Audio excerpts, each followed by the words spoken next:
Alrighty, here they go. Wait, I don't think Gibstack actually turned it on. Oh. Redo. Did he not? He didn't turn it on. Sweet. Way to go, Gib. Hey, Very nice. I realized we should have waited for the stream to say, oh, and they're off, before, not the chat.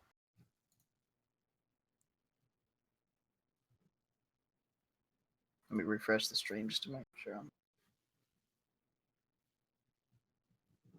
I believe Pitman's just going to go ahead. Yeah, I think he's the going timers are going to get desynced anyways. Because every time you reload the room or change to a different room, the timer actually pauses while you're loading in.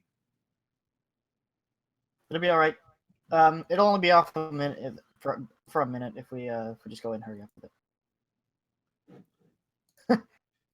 This is game one. You know. Game one, I mean. On to game two.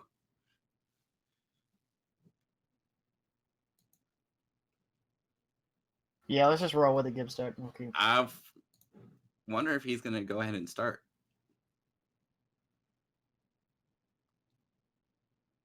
So I think Pitman is... Well, if I were Pitman, I wouldn't actually want to stop now. He got Ultra Boots within 2 minutes.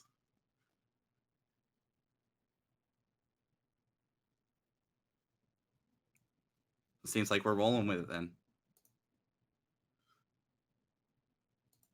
Yeah, we're rolling with it.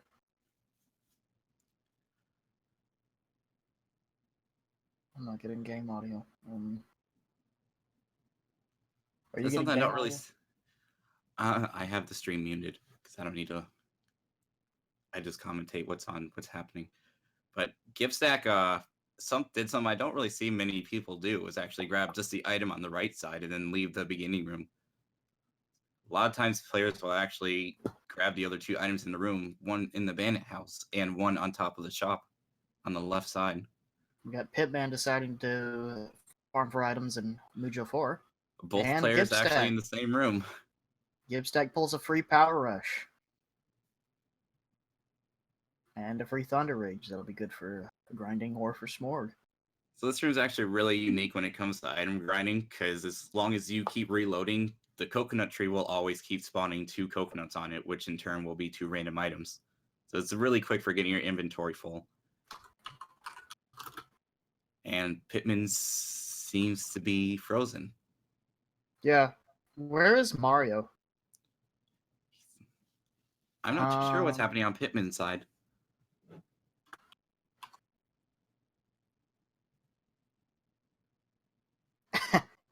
We might need to... This is a great start. First Gibstack forgets to turn it on. Now Pitman's just stuck in the ground. Just volume. And I'm pretty sure Gibstack said that he wasn't going to do game audio. So Pitman is the only person that we actually have right now for game audio. Oh, okay. Well, it said it was unusable for some reason for Pitman. I think it's good now.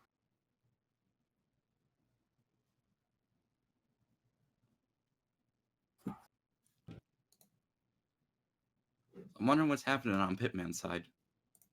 I don't know. It's like it was froze up or something. Did you encounter a glitch? Apparently someone in the Discord said they're actually syncing him up, so it's actually paused. Oh, okay. I understand. There we go. They were waiting until the timers were a bit closer together to start him back up. All right. Fair enough. All right, we're good now. Yeah, there we go. So again, both these players are pretty much going to keep hitting on this tree over and over again until their inventories are full. I'm honestly wondering what Gibstack's plan is going to be. I've never watched Pitman play before either. Oh, me neither. I've only seen Gibstack play on his own personal stream, not the tournament. So this will be a very interesting play coming from both sides. May even learn a thing or two.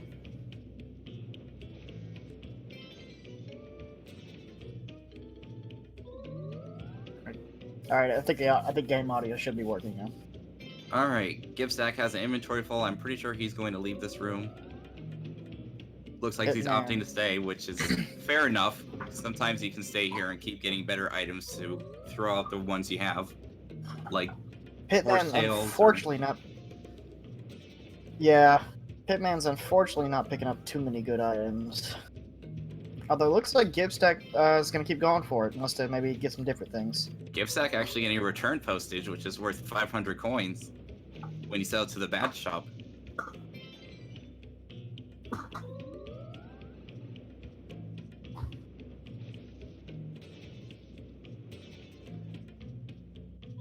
And Gibstack getting a nice jelly candy, which is worth 100 coins. It's always good to pick up.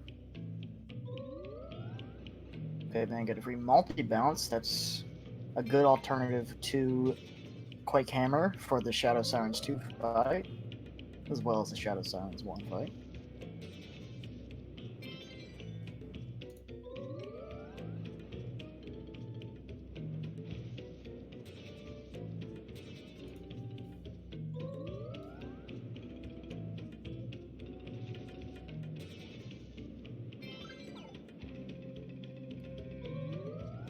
Gibstack is looking through his inventory one more time to see what other low-paying items he has.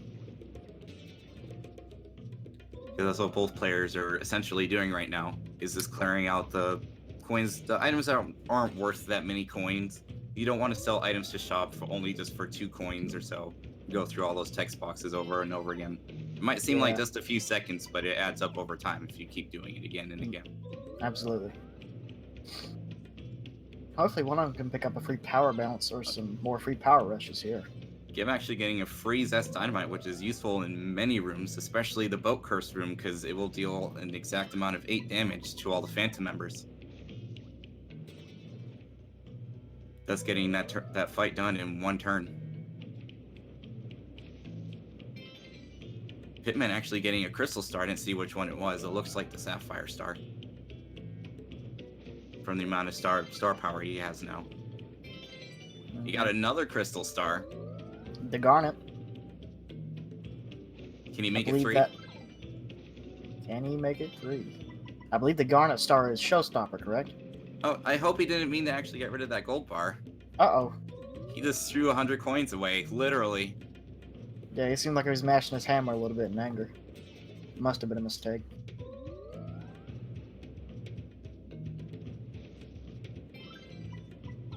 Both players are actually spending a lot of time in this room. It looks like Gibbs actually going to go ahead and head out as soon as I say that. And he gets a free power bounce, decides to reload that. Works out pretty good for him. Pitman picks up a nice shroom crate. That's another 100 coin item, excuse me.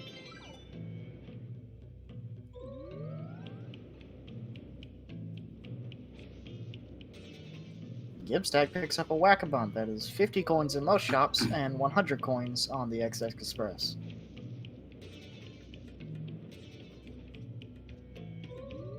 Gibstack actually changed his loading zone to north to respawn in that room. The thing is, you hold LB to reload rooms, and you can hold L and input a direction on the directional pad to manually change it to north, east, south, and west. And if that loading zone doesn't exist, you'll spawn right in the center of the room, which is very useful for a lot of rooms, and also useful for picking your loading zone in general. So before then, your loading zone will always be randomized.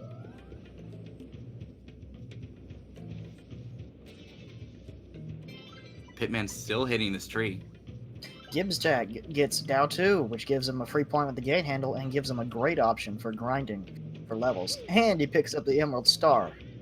Pitman making it 3 Crystal Stars, not in the way I thought it was going to be, but there's the 3rd Crystal Star. That's 6 points in one room. Plus points from badges. Yes, every 10 unique badges you have, that's a full point. Gibstack utilizing that free Zest Dynamite. Go ahead and take out the first wave.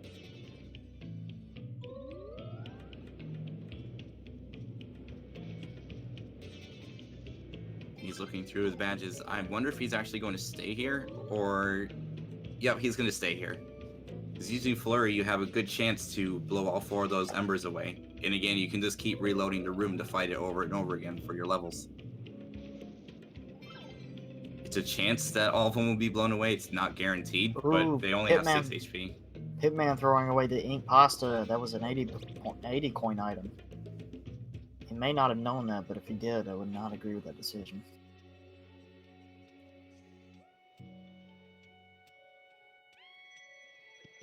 And this is what I mean by actually learning stuff. I didn't know in Usuo 1 that you could reload to the south, and you can see the item behind the tree before picking it up. And he gets a ink pasta to replace the one he threw away.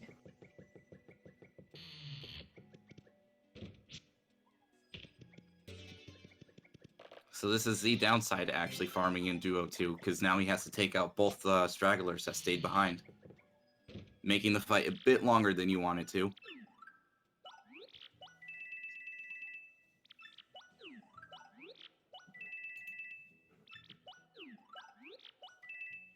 Yes, and as Kate Foxy78 said in the Twitch chat, you do start with all partners.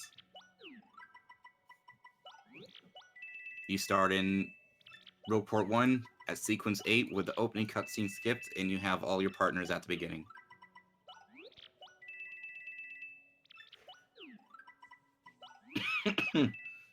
Gibstack getting his first level, choosing to go with BP.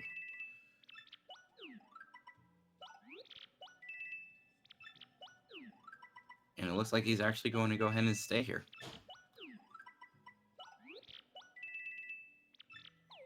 He's got 4 nice Mega Smashes there. Super Ultra Mega Smash. Yep.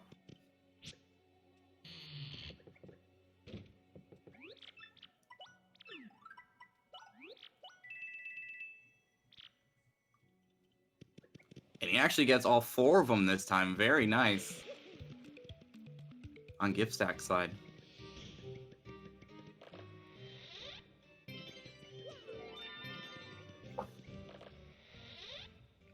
And I apologize if I cough here and there. Been a little bit sick these past few days, but I'm feeling a lot better now.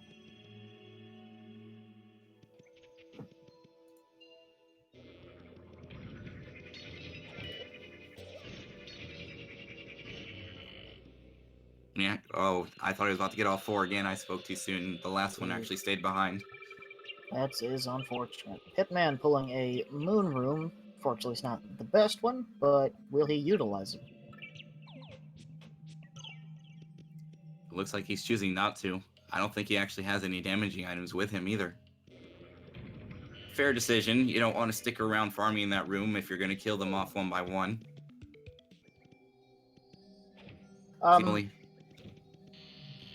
Unfortunately, Shine Sprite blocks cannot be farmed. They are one-time use only. But item blocks and badge blocks can be farmed if you don't pick up the item.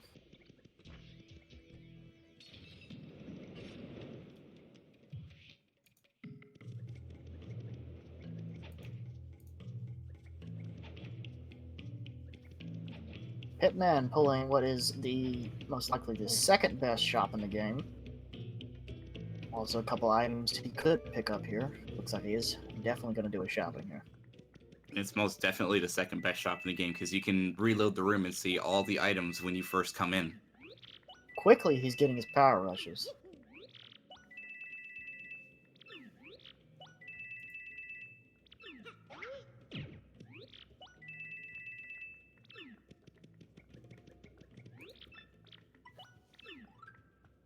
And if you are just tuning in just now, this is the Paper Mario 1000-Year Door Extreme Randomizer 1-hour challenge. Both players have exactly 1 hour to get as many points as they can. They have 20 minutes before the bosses spawn. Loading zones are randomized. Items are randomized. You can type exclamation TTYD rules to find out more about the points that they can gather.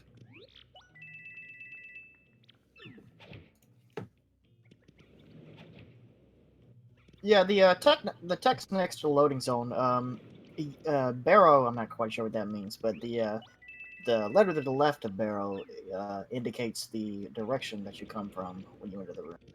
And there's also loading zones for pipes and for a couple other special occasions. But pipes are normally going to be called Dokkan.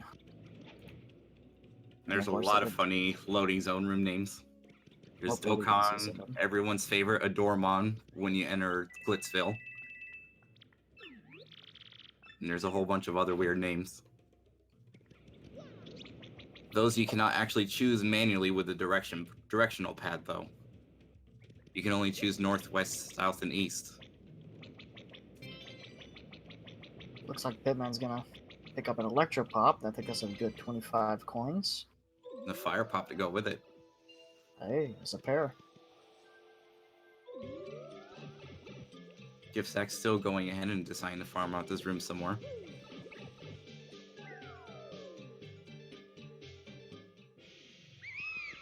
As we saw, he got Power Bounce earlier, so I'm wondering if he's actually going to go ahead and go for Power Rush here.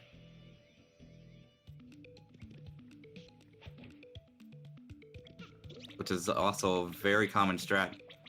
To get a bunch of Power Rushes and Power Bounce, and if you can pull Chet Rippo to drop your HP to 5, so you will be able to Power Bounce any boss that comes your way. You want to repeat that? I think we had a little glitch from Discord there. It timed out for a second. Did we? I think Okay. so. You went robot for me, but that may have been on.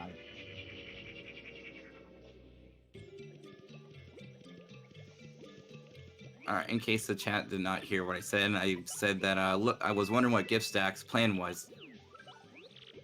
And he might actually, since he grabbed a Power Bounce earlier, he might actually go for a Power Rush, which is a very common strat to use Chet Rippo to drop your HP to 5.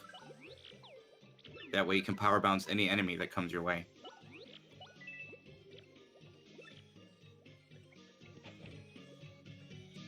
Pitman gets what is the best item shop in the game. It allows him to see all 6 items right from the get-go, and has to do very little traveling to get to them. And the third best being the train shop in the train. You can see the items upon coming in, but you can't see the 5th item behind the door, and you can see half of the 6th item on the right side of the screen. Gibstack pulling Central Road forward. This will allow him to sell his badges and sell that return postage for a good 500 coins, as well as pick up the contact lens for a free point, and maybe grab a couple other items if he so deems it.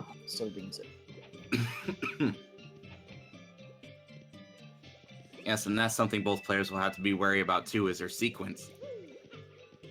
Because if your sequence is basically where you are in the story.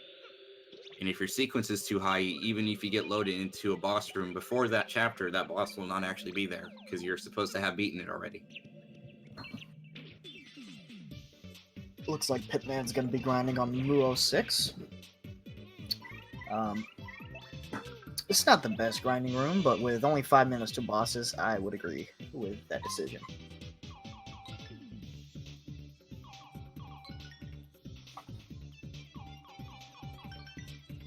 Yes, and there's several ways to actually lower your sequence. Basically, anything that will trigger your character to say something or trigger an event to happen can actually lower your sequence. There's not that many. Such things as like grabbing the super boots or hitting the staircase switch in the Rogueport sewers will lower your sequence. Necessary triggers like that.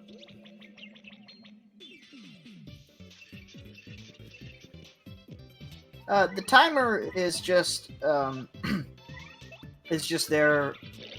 Well, sorry about that.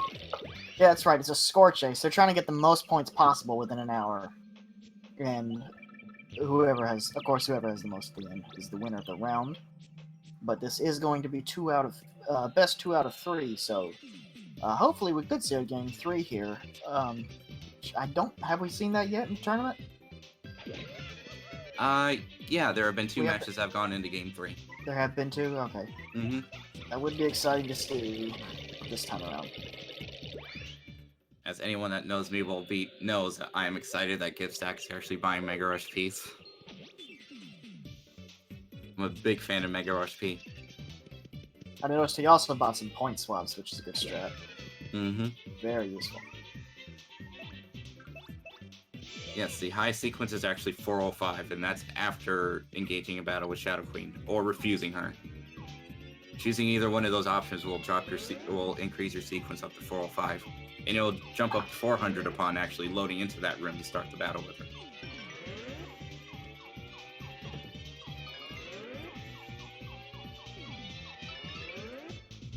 Pitman actually using one of those crystal stars he got earlier, putting it to work. Very nice, since it actually does 6 damage max, and the Moonclefs actually have 6 HP. I like what Gibstack is doing here, storing some of these extra items, clearing out his inventory. That'll save him some time and having to use one of the menus during battles and on the field. Although it does use time storing. It uses a lot less time than actually selling them, since you don't have to sit through the coin animation and asking if you want to sell another item. He's also picking up some Charles Stews here, which again will help him get his partner into peril. Pitman in a very sticky situation right now, trying to take out all 4 of these Moonclefs.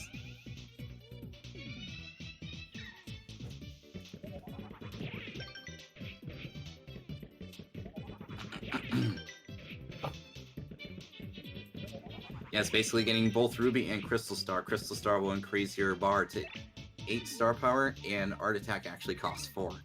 So it's after getting them both, you can use Art Attack twice, which is very good for leveling up,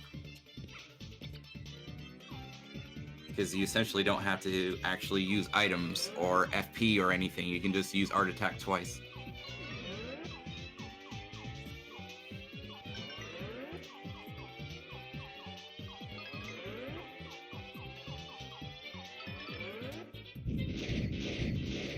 Diamond is Earthquake.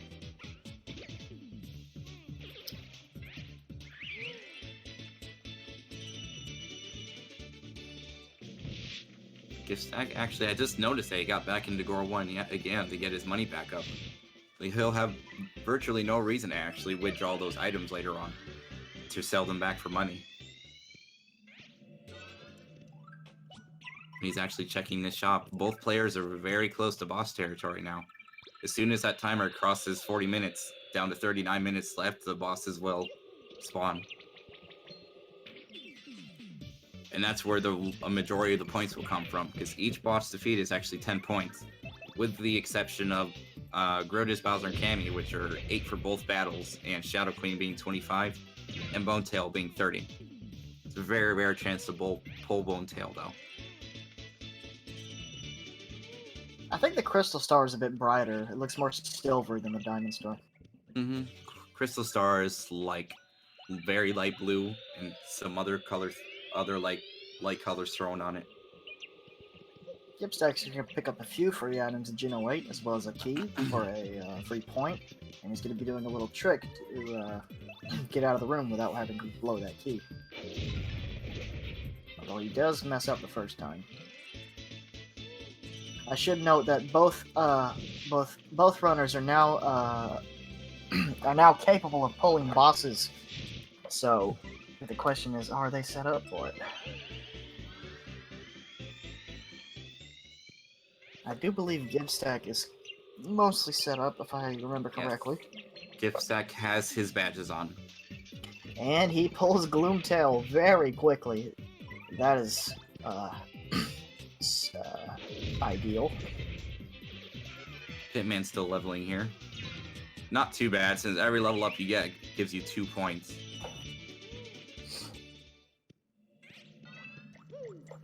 It's best to make sure you're fully prepared for those boss fights, because it'll take you a long time to actually kill one if you're not set up.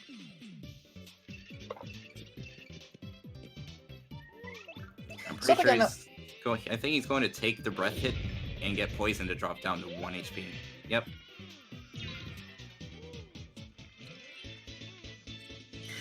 Something I noticed both players have done is they chose to upgrade their FP during their grinding, which is something I don't personally do. Maybe it is a good idea, but I usually choose to wait and upgrade FP after I beat a couple bosses. using the star points, using the level ups off those bosses, saving a little time grinding. I don't know what you. Is that what you do, or do you usually just go and get FP straight away? Oh, I don't actually upgrade FP, but that's You just don't my upgrade strat FP? personally. Yeah. Okay. And Gibbs Well, have actually had to blow that Thunder Rage to finish off Gloomtail, because if not, he would have actually died that turn. Because thanks to Gloomtail's defense, he wouldn't have actually been able to deal out 2 damage with his hammer, because he still has the plane hammer.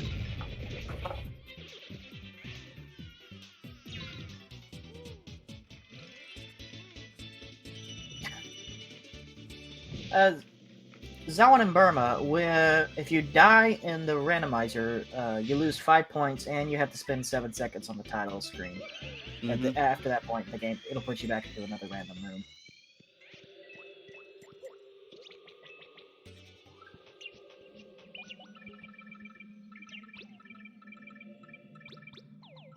Gibstack getting the plane cursor in, but unfortunately, I don't believe he has the black key. Nah, he didn't have the key. He walked straight out, and he actually pulls Shadow Queen. Ooh. For a Shadow Queen fight. Does he have Bushi's? I'm not too sure what the rest of his... Excuse me, everybody. I apologize. I'm not too sure what the rest of his items are, actually. No. I don't remember him picking up Bushi's, but he may have when he might have been just looking at Pitman's screen at the time.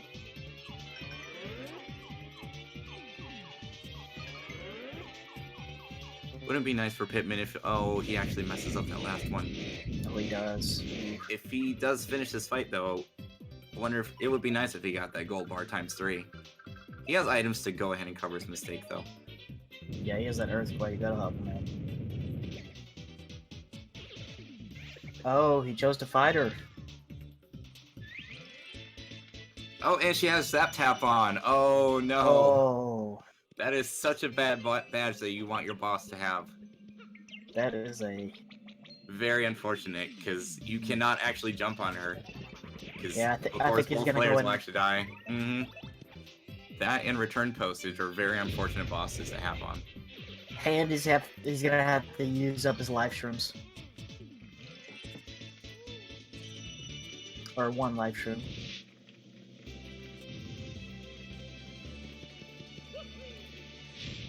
Everyone's just pressing F for Gibstack right now. He's just waiting for her to deal the inevitable blow. Oh, she's just trolling. She's waiting for him. She's just stalling out. Alright, she should lightning bolt and actually kill him here. Yeah, there he goes.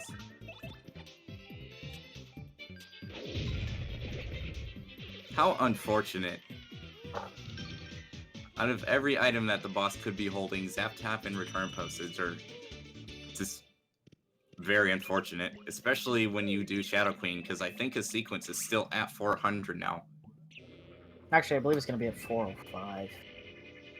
No, I'm sorry. It's still 400. But it does pick up a point straight off the bat. Pitman actually finding Dark Bones. A boss that wasn't added until just recently. Very fun boss, especially he's accompanied by 4... Can't remember what their name is. Which bones they are. Gibstack picking up the super boots, which is going to give him a lovely little sequence lower.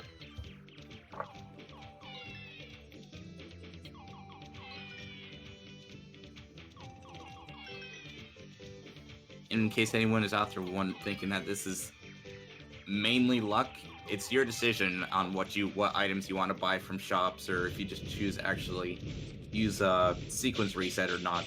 So it essentially comes down to the decisions you make, whether you want to fight this monster or not, whether you want to use this item or not, use these badges or those badges. So the rooms you load into are random, but it's what you make of them that counts. When Gibstack pulls Crump 2.0.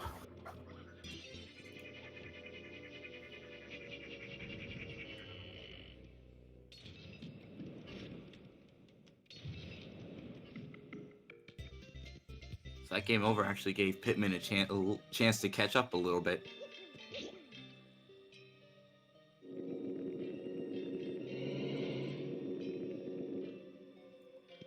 And those blue switches, this blue switch that Pitman just hit is actually, the blue switches are very unique, and as to as soon as you hit them, you can reload the room, and the chest will be sitting there upon reloading.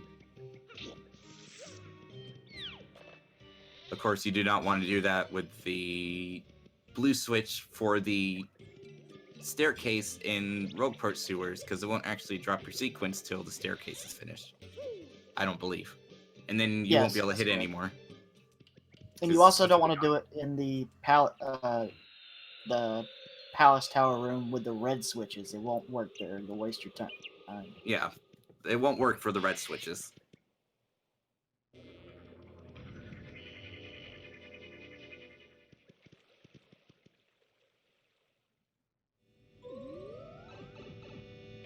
Yes, and as Zephyllis said, there's no way to actually get Prologue Crump because the game spawns you at sequence 8 past that point. The current world record is 222, held by Winds Requiem. For Heroes of Winds, he's actually here in the chat right now.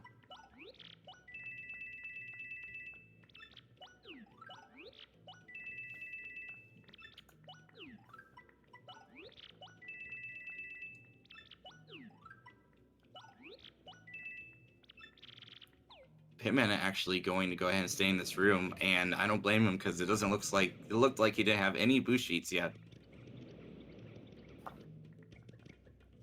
He's actually going to go ahead and pick up some shooting stars, which are used for Smorg. Yes, Smorg. Gibstack. Go ahead, man.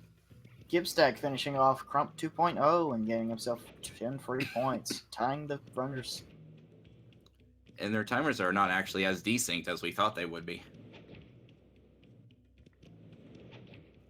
No, they seem to have stabilized.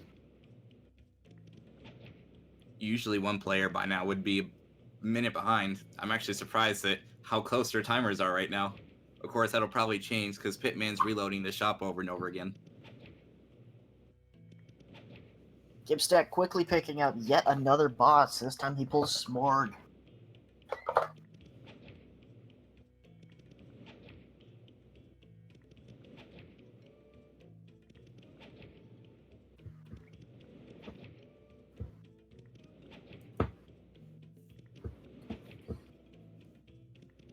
Should make 3 bosses so far that he's been able to successfully defeat.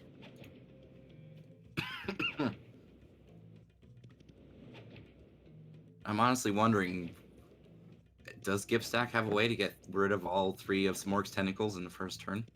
Because he used his Thunder Rage earlier on Gloomtail. Oh, he has Mega Quake on him. Okay. Yeah, that'll take care of it.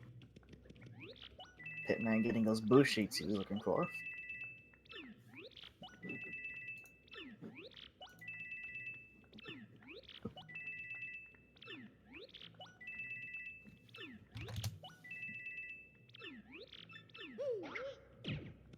RNG is not weighted to pull boss rooms. All rooms, including all 100 pit rooms, have an equal chance of being spawned. Well, I believe, or no, I'm sorry, it is 1 pit room is in the pool, but all 100 can be pulled from that one. It's the pit of 100 trial rooms. You can be spawned in the pit, and then afterwards, you'll be put into one of the random pit rooms. That's why making a Bone Tail is very difficult, because it's a 1 in 170 chance to actually be spawned in the pit, but then there's a 1 in 100 chance to actually be put into Bone Tail's floor. So that's 1 in 17,000 chance to actually pull Bone Tail. Still, if you get put into a pit room, you actually have to fight your way out of it.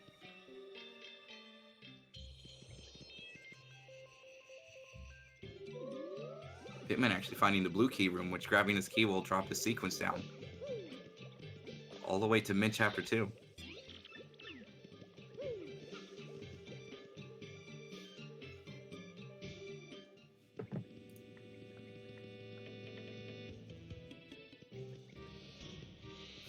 Bonetail having return postage. And big troll. Biggest troll, if I would ever see it.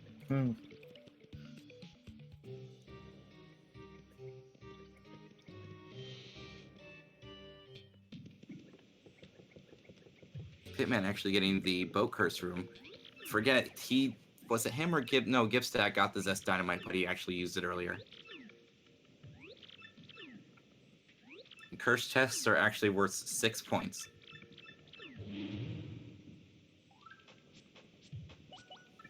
Gibstack pulls a low-level pit room, which will slow him down a little bit, but fortunately these enemies aren't too difficult.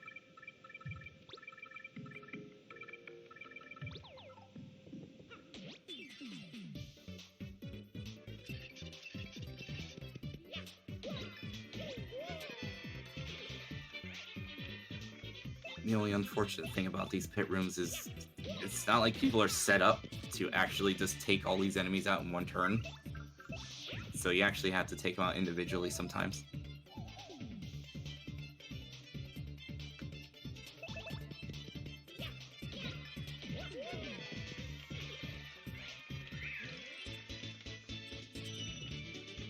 Pitman ending that battle pretty easily. He's going to go ahead and open his curse, which this is actually sequence lower. Or, well, actually, it just changes your sequence to this, so it can either, you know, up it or lower, depending on where you are in the sequence. But say if you were at Shadow Queen, this could be another valuable room that you could pull if you haven't already grabbed it yet.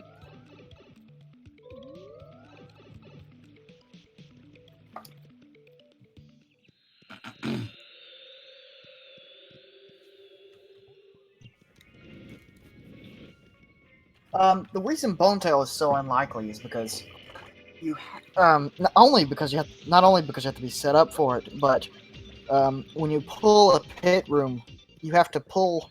Not only do you have to pull the possibility of a pit room, but then you have to pull the correct pit room, which results in only a 1 in 17,000 chance of pulling Bonetail. Gibstack on his Shadow Queen number 2. I wonder if he's going to get his revenge this time.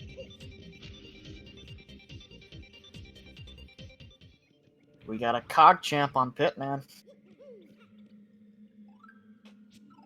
And Bowser, Cammy, and Grotus for Pitman. He should be able to take both of these out fairly easily.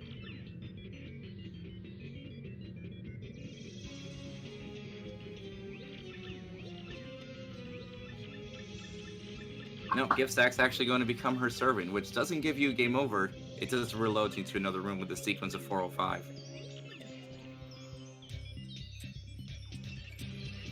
And he decides not to fight her. That's fair enough on his part. I don't think he's actually fully set up to actually take her out. Nope, he actually puts the double dip on now.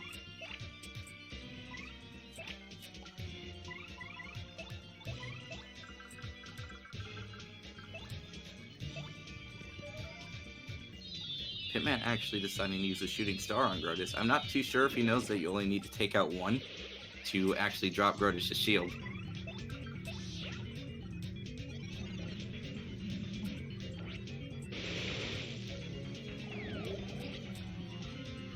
Either way, he'll power bounce Grotus, get that nice level up after just to heal back up.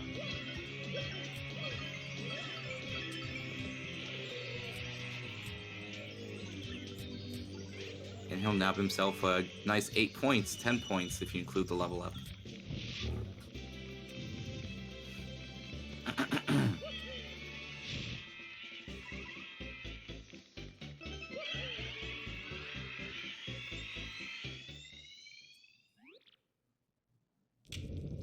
Is it 170 or 270? I thought it was 170 rooms. There's 171 rooms you can pull in the challenge mode. There's 270 rooms. Oh, yeah. Okay, I understand now.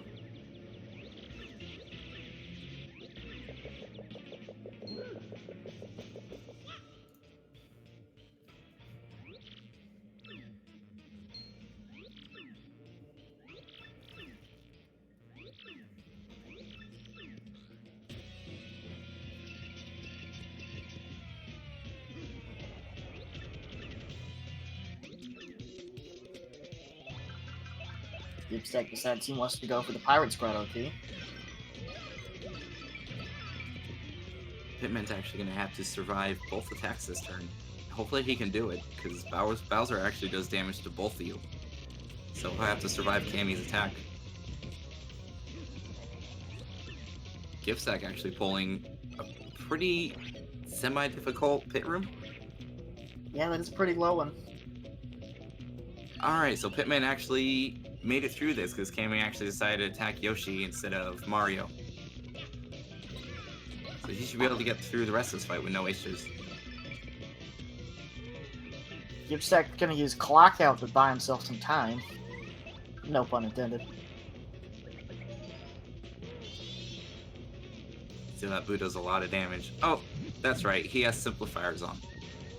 It opens up the bit of time that you have to actually use a super guard. Not by much, but if you know the general timing, it'll be a lot easier to super guard. If that Boo actually uses that Thunderbolt, then he's automatically safe for another turn. Another nice super guard. Gift should be able to finish off these guys with no problems. Yep. All he has to do is take out the Badge Bandit.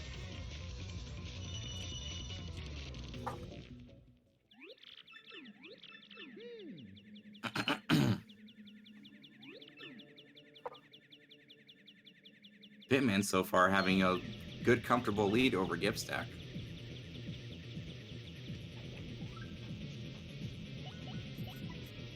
Not too much of a lead, it's only one boss. But at the rate both these players are going, another boss or sequence reset doesn't seem too unlikely here. Granted, they're both at Shadow Queen right now.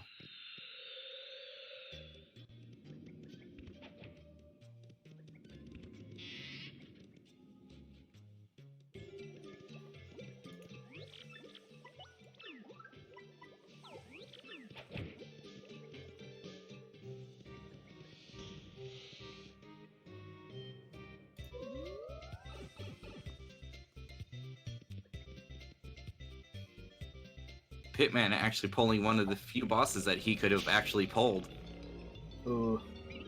That Atomic Boo, if you have the Super Hammer or Ultra Hammer, which I'm not sure if he has either one, but if you spawn in Toe 03, Rockhawk will always be there regardless of sequence.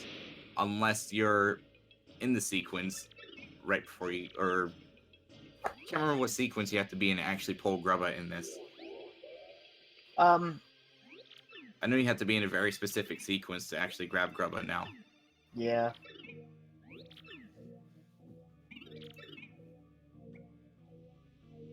I do believe you have to have had fought Rockhawk 1 and then not have your sequence raised after that, if that's correct.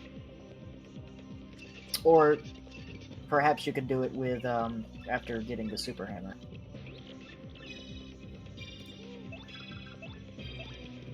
And here's the scary thing about Shadow Queen, is he has to actually find a way back into danger after the cutscene where you get healed.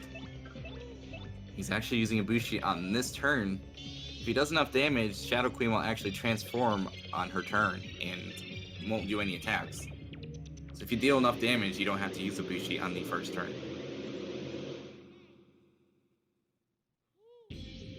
Gibstack actually getting a Crystal Star here too. And he gets Chet. I think, no, he's actually using Mega Rush Peas, so he doesn't really want Chet right now, but he does get Smorg. Again, as I said earlier, that Curse Chest was actually perfect for lowering his sequence.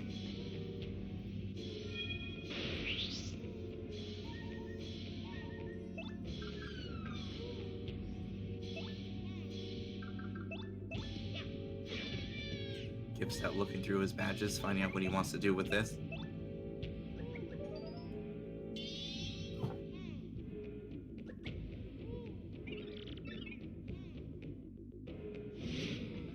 And he does only have half an little less than, I can't talk, I apologize.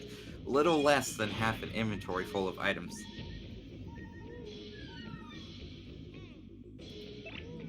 And it's alright if he goes ahead and uses that Jelly Super, because as far as I can recall, he has his 999 coins. Doesn't have to worry about holding those high price items. You're going to be using Bobbery to finish up phase 2 a little bit quicker than normal. Or maybe not, actually. It's a little too late on Bobbery.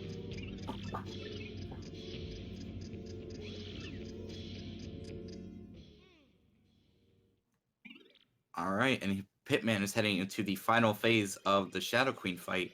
Hopefully it's not too hard on him getting back into danger mode.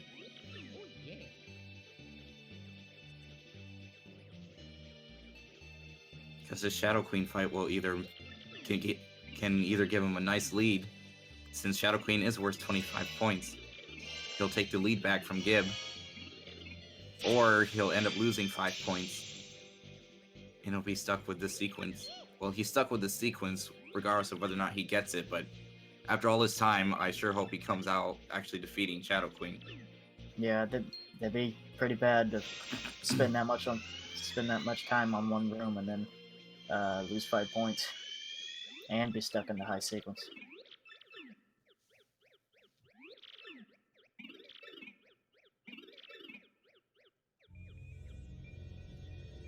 Smorg actually goes down, and Gibstack actually gets the level up afterwards to get those 2 extra points, so he'll be up to 80.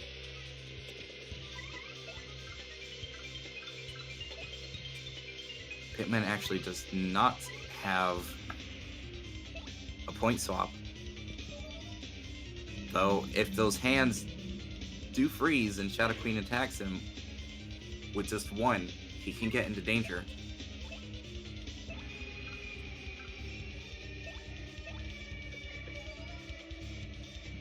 This could be a clutch moment here.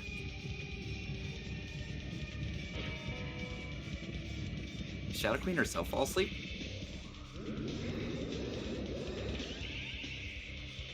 They did! Oh my god, he actually got it. Oh my god, Pit. That was clutch. Nice.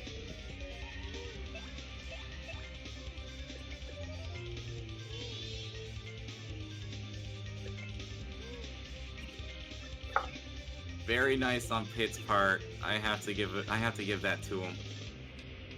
That clock out Sleepy Sheep actually saved him there.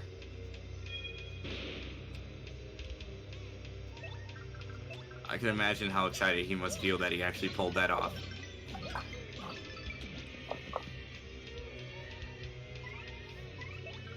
He is a lucky boy. Quote the doctor from SpongeBob. Honestly, I didn't even know that she could fall asleep either.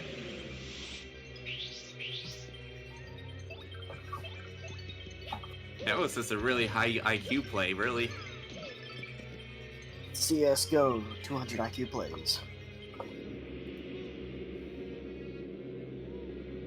Gibstack selling some items to max out his coins. This will put him at a nice 94 points. Which what he really needed, so now he's more than a boss over Gibstack. He is 14 points ahead. And hopefully he can drop that sequence back down. Yeah, that's gonna be vital. Gibstack actually finding Bowser, Grotus, and Cammy. It will take him a little bit to defeat both of them.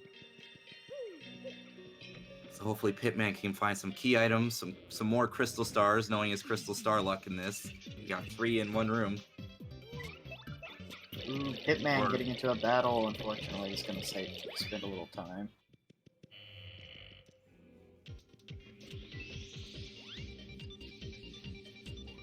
Accidentally throwing Bobbery there. I don't blame him, because sometimes you just press the button without even thinking which partner you have out at the time.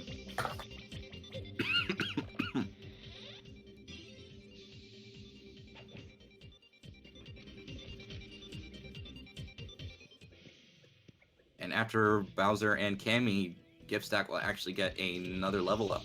So that'll be 2 points for him.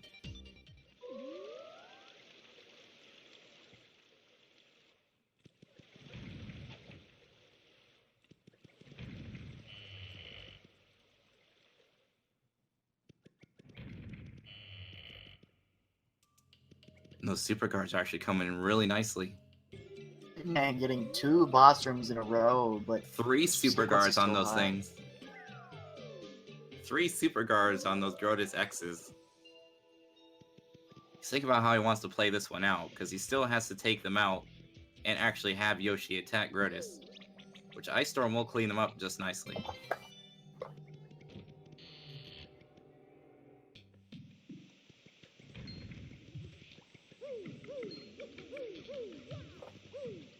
I like what Win said in the chat. She's weak to sleep because she just woke up from a 1,000-year nap. I mean, I wouldn't blame her. You sleep for 12 hours, you still can't wake up sometimes. Pitman getting a sync was slower he needed. This will put him in a sequence to get bosses from Cortez and up.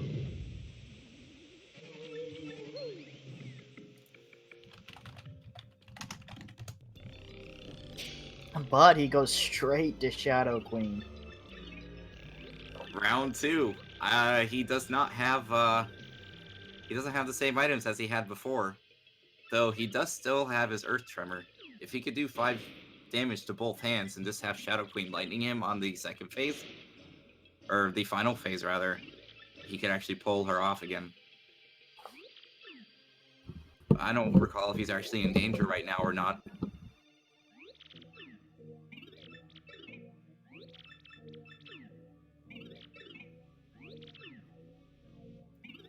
So I'm wondering if he's actually going to go for it.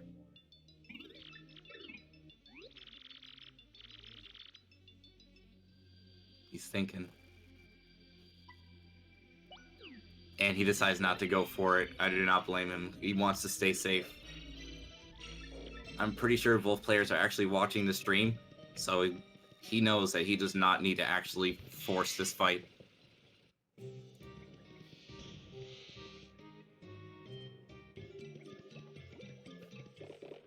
Gibstack looking a bit disappointed that he didn't actually go for it. Hitman grabs Super Boots and loads his sequence by a good margin. Will it be a 3-peat though?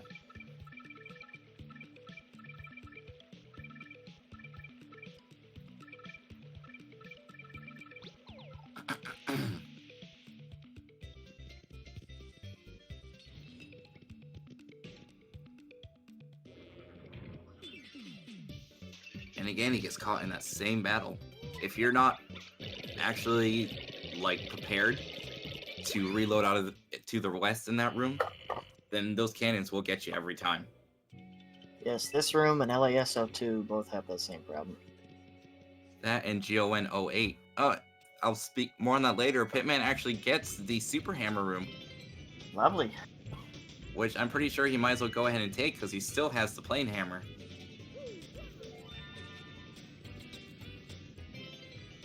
Looks like he's going to try to see what he can grab here. Yes, GON 08 is one of the rooms in Hooktail's castle, or one of the loading zones will put you right on top of a dry bones. And you have to be really quick to load out of that one. Excuse me for just a moment, I'll be right back. So both players will be at exactly 99. Oh, never mind. Pitman's actually at 98.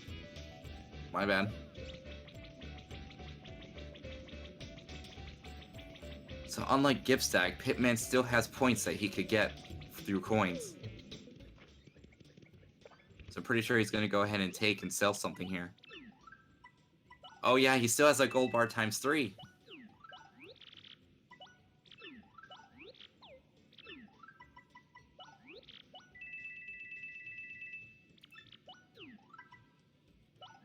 This is going to be a really close game. They're only 3 points apart right now.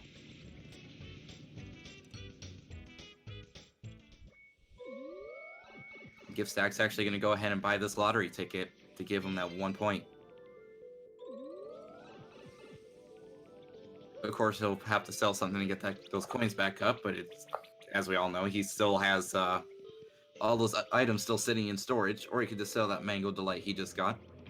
Alrighty, I am back. Pitman actually pulling Dark Bones again. As well as picking up a follower for a cool 2 points.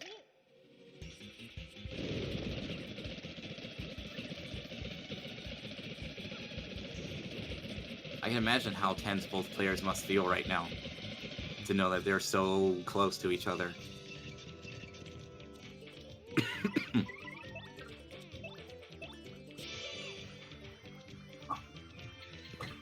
Gibstack picking up the Garnet Star from Ticker 13. And a free close call.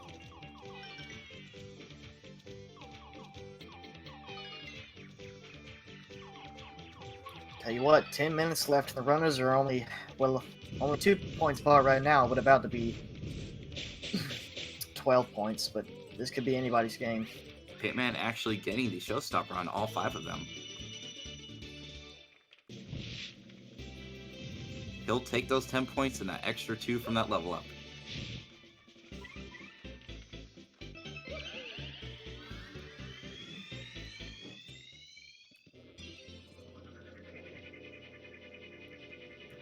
I'm not too sure because we actually have the audio pulled from Pitman right now. I wonder if Gibstack is going all the way around because he hears a crystal star. It's possible. He does. Okay, because he was like deciding on that rooftop which direction to fall. Because both those items behind there are right next to each other. Pitman actually getting tick 04, which he can grab the black key and hit that staircase switch to drop your sequence to 14, the lowest you can actually reset it to. I specifically say reset it to because you start with 8. Gibstack pulling another high-level pit room.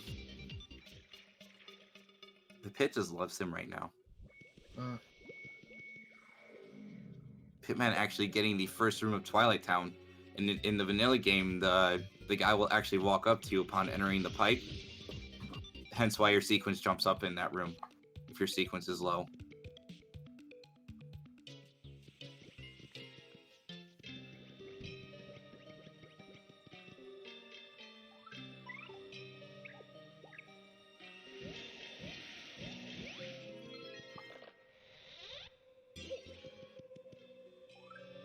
Gibstack defeating those enemies quite nicely. Pitman finding himself another key, and he actually gets into Jin 00, which is a room with Atomic Boo. Once he grabs his key and reloads the room, he should be able to fight Atomic Boo. Which is good. It's a really good thing that he actually got that hammer.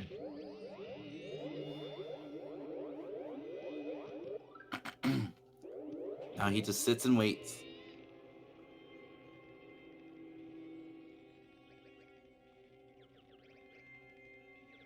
Though there is one attack you have to be careful with of Atomic Boo.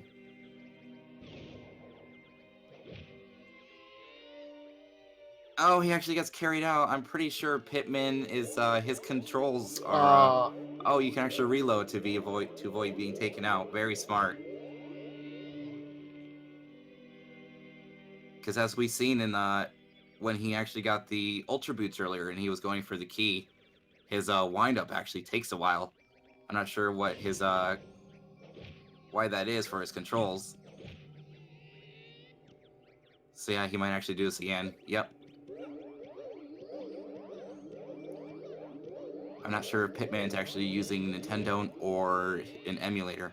It might be an emulator.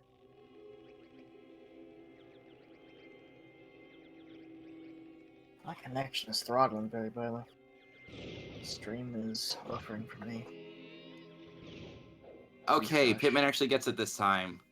Good.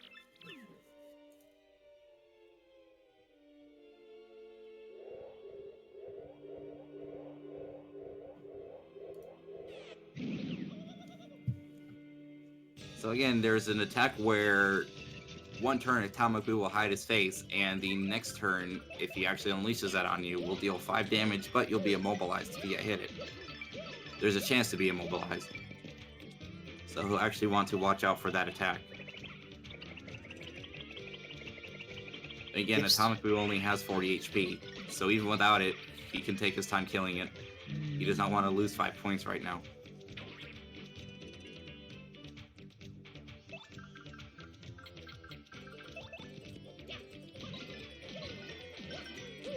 Gibstack pulling several boss rooms without getting, but his sequence is still too high.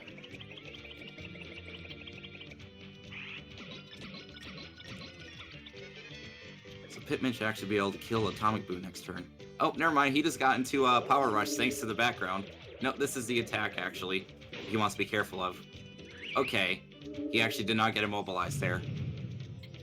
Never mind, I was thinking of the wrong attack. Excuse me. He's going to go ahead and Power Bounce just to be safe.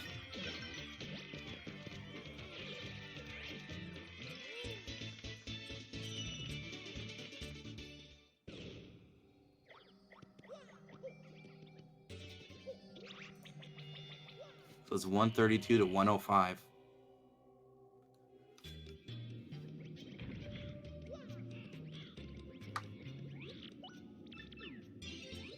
Gotta pick up the station key.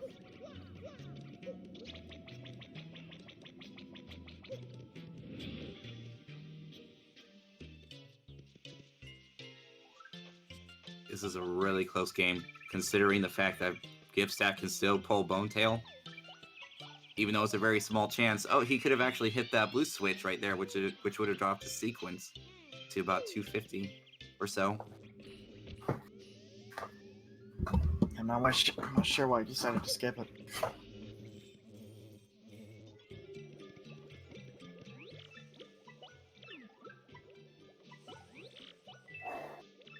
Not much money Pitman can make in this room right now. His items, he hasn't really gotten many items at all since he sold them in Glitzville.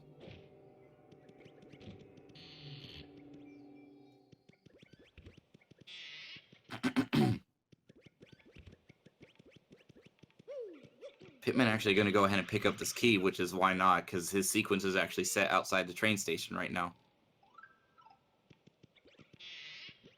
No, he's actually going to go ahead and just leave it. Yeah, I would agree with that. That key takes a little bit too much time for this late in the game. Pitman actually reloading away from those cannons really quickly. Gibstack actually does not have the hammer. He also could not get Cortez because he chose not to get that switch.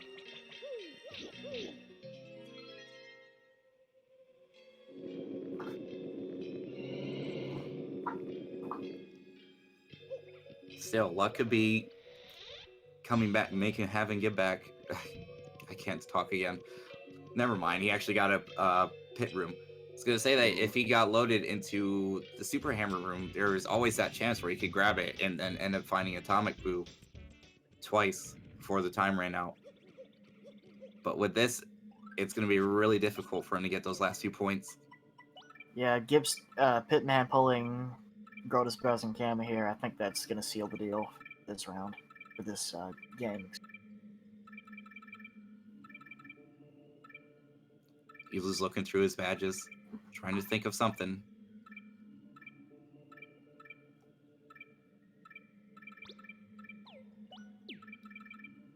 As long as he does not die here. That's true. He could still make something out of this. He doesn't want to be losing any points right now. That's true. If he were to, well, still too late for that, but Gibstack is actually very low on time. And his sequence is still sitting at 400. let's just hope he does not pull Shadow Queen.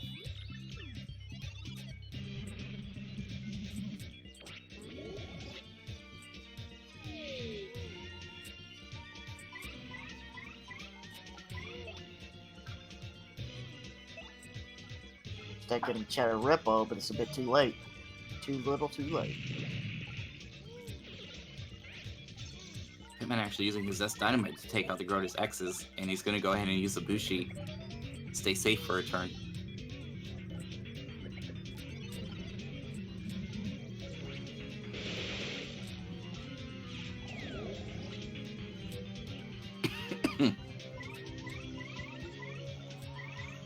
He's actually going to go ahead and power bounce Grotus. Almost use multi-bounce there by mistake. I believe Gibstack's only hope is Bonetail. It looks like this round is actually going to be Pitman's because he's going to get 10 points after this. Grotus points plus the level up to actually seal the deal. Yeah, that's going to be it. Definitely going to be Pitman's game 1.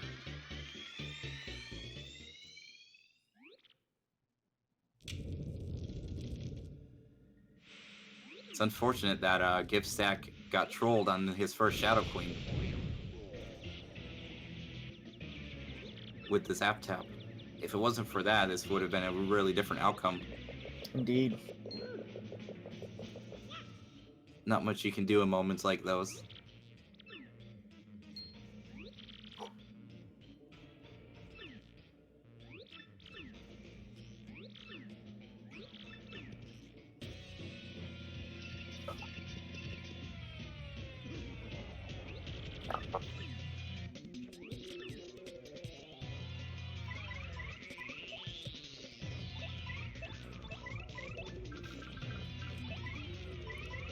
Gibstack pulling Atomic Boot, but still doesn't have the hammer.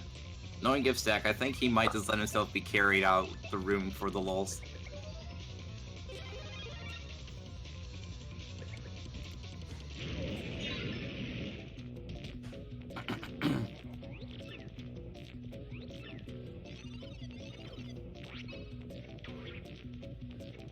I'm not too sure, but I think it's because Pitman is actually in a PB area right now. So I think that's why he's still going for these fights. I'm pretty sure this is his PB right now.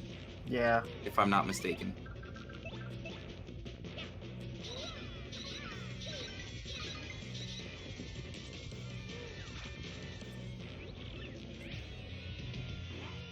Fortunately, he's not going to have time to finish them off, but still a respectable score is 144. Hello there.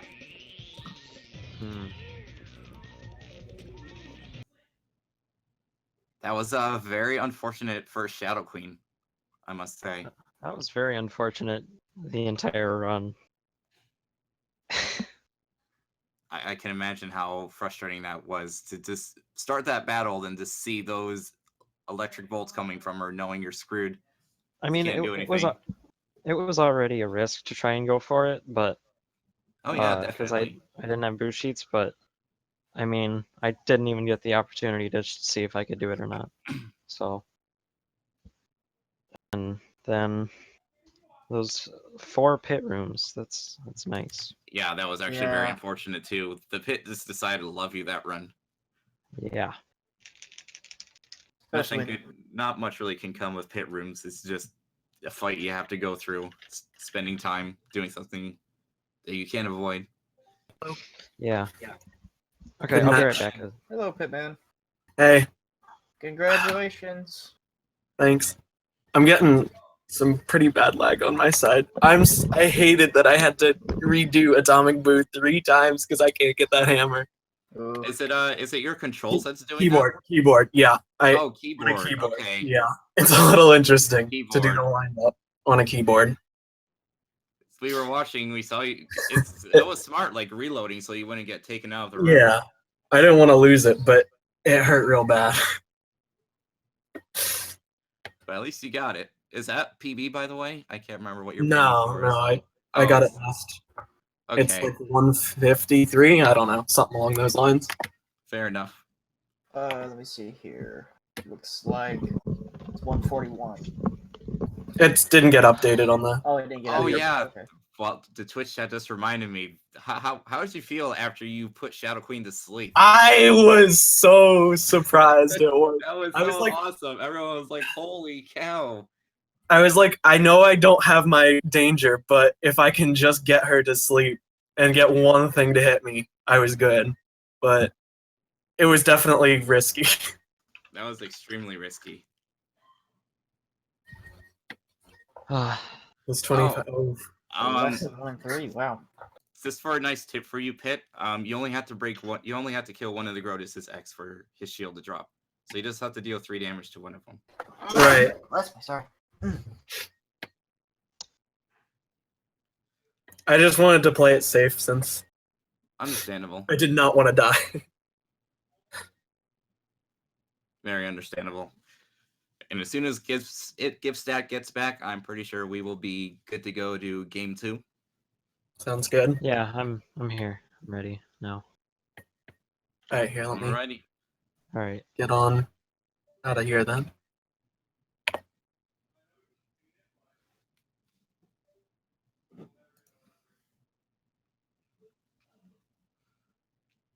Alrighty. Everyone want to do a countdown?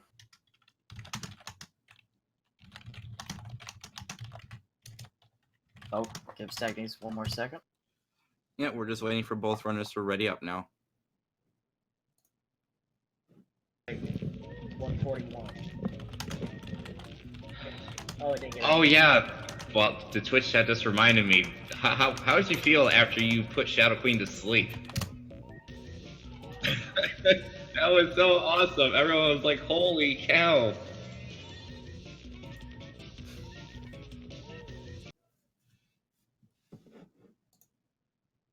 Oh, yeah, Pitman is actually going to have to reset his Oh. emulator because you cannot actually go back to the title screen within a fight.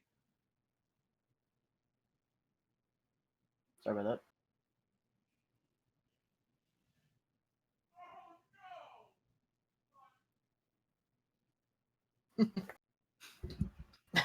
Sorry, I switched to Pitman. Put a little echo in there. I apologize for that. I would say what Zed said, but I'm afraid that it would be taken for a naughty word. Because it's very hard to decipher between B and P.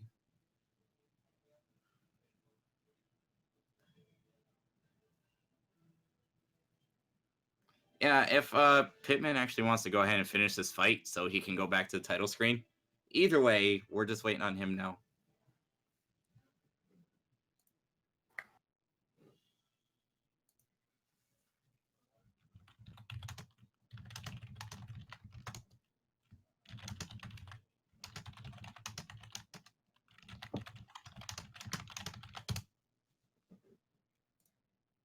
Did you have somebody in your background? Me? Oasis wants to know. Yeah, you got somebody in the background of yours. It's I not shall good. be right back. I'm gonna go tell my roommates to please keep it hush hush. Okay. Yeah, I can hear his laugh through my headphones now too. I shall be right back. And I almost knocked my coffee over.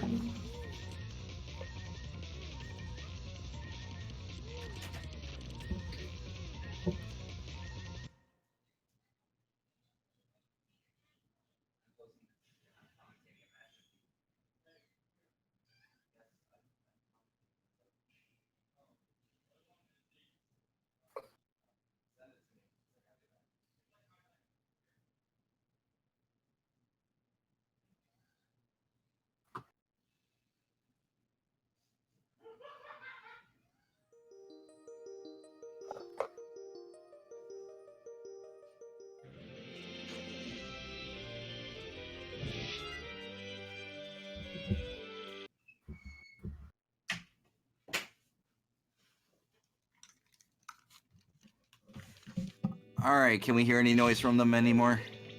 No, I think you're good. Appreciate it, man. And they're Thank off. goodness. I apologize for that. No worries, it happens. Both players deciding to leave immediately. Which I don't blame them because, you know, if there's like a gold bar ×3 sitting in a room and you just leave it, you know, you wouldn't know. So out of sight, out of mind, if you ask me, you know? You're right.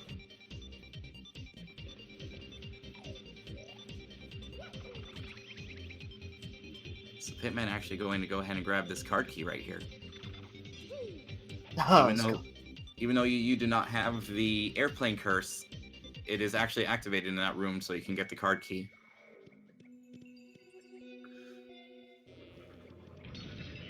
Gibstack finding his way back home very quickly.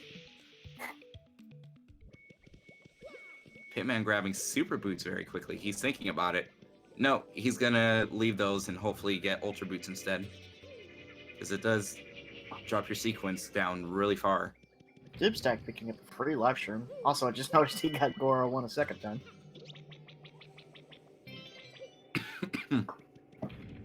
So Gibstack is gonna be very fine on items.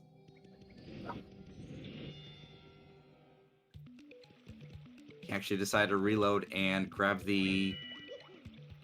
Uh-oh. Yep, he's gonna go sell items and grab his Mega Rush Ps right off the bat. Pitman finding super boots again. And skipping them again. Gibstack picking up a lovely coconut for a good 1 coin. 1 or 2. Very few, that is. 50 more for Mega Rush P.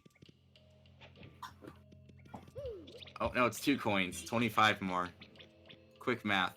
He decides to sell the live stream.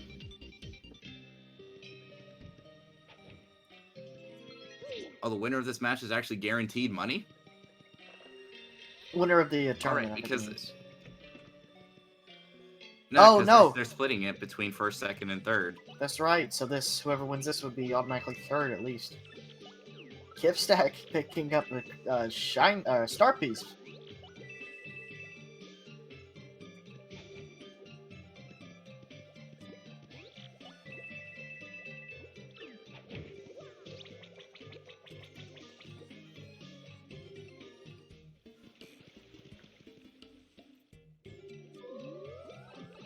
Things are looking really good for Gib this early. Indeed. Oh, and he gets a gold bar ×3. This man Nice. is just loaded with money right now.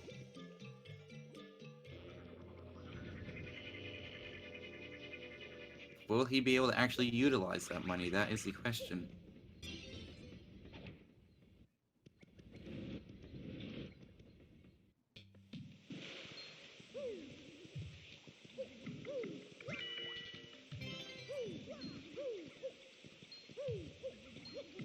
And he decides not to deal with that shop, and I don't blame him. When you got so much time before bosses spawn, you could be a little greedy trying to find something a lot better. Gibstack going to go ahead and pick up this key as well. Gets stuck in the platform. Ooh.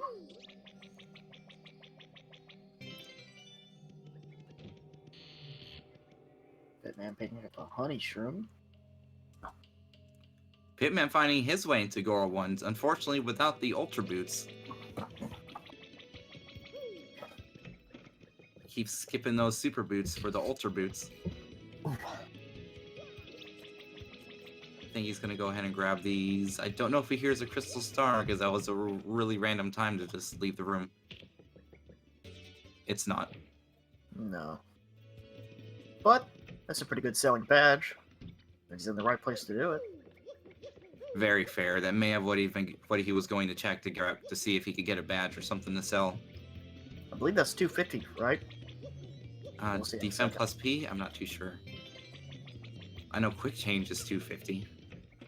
And he picks up his X Deluxe, which I believe is 60 coins. Is that correct?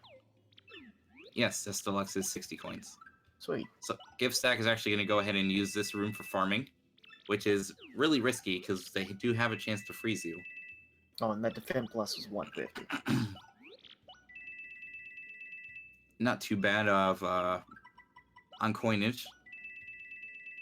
So both these players are actually set with money really early.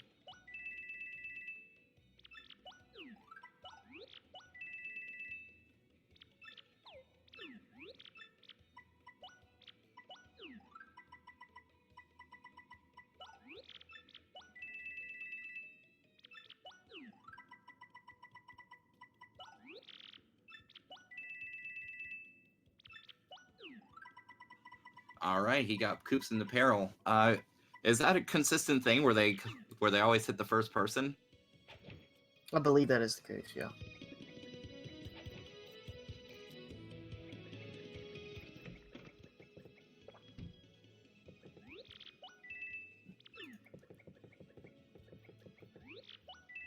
And while we got some time, I'm going to go ahead and take this moment to reintroduce the new people to this. If this is your first time tuning in, this is the Paper Mario 1000 Year Door Extreme Randomizer 1 hour challenge, where both players will have 1 hour to get as many points as they can. Items are randomized. Loading zones are randomized. And both players have 20 minutes to set up before bosses become available. You can still load into the boss room since the bosses won't actually be there. If you would like to find out exactly what you can get for points, you can type TTYD rules. It'll tell you what you can get for points, and it'll show you the full list on the Discord. Pitman deciding to stay in Gora 1 and buy all his items. I believe he has most of his badges now. Except maybe he's missing Quake Hammer, I believe. Gibstack picking up a gold star in the right area beyond. Imagine that.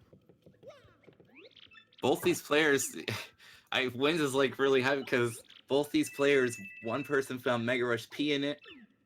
Now Pit is finding Boo Sheets in it. It's a very, very unlikely shop to actually get the items you need. People just check it and they don't actually bother rechecking it if they reload. So it's very unlikely for them to actually have the items you need upon just waltzing in.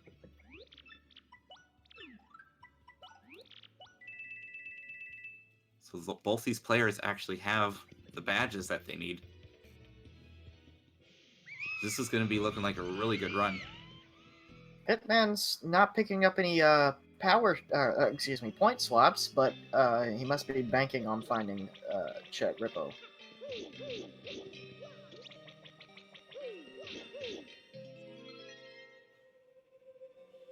Gibstack grabbing the Super Hammer, something he could not find at all last time. Well, it's free Mega Rush.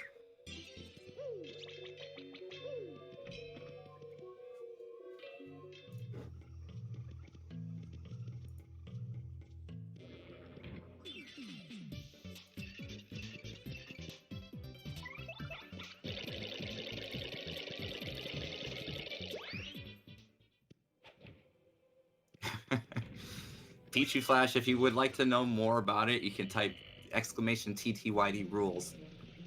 It'll give a small explanation of everything you need to know, man.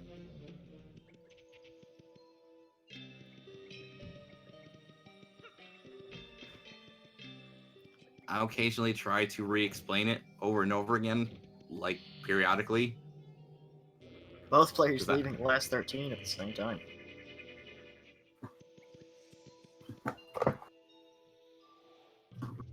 Gibstack actually doing the reload in that room, but he does not actually change his loading zone to north, so he has to walk back over again for the treasure chest a second time. Pitman getting the second best room in the game. He has a nice amount of coins, so he gets to sit here and get all the items he needs to. I believe he has most of what he needs, except grinding items, perhaps.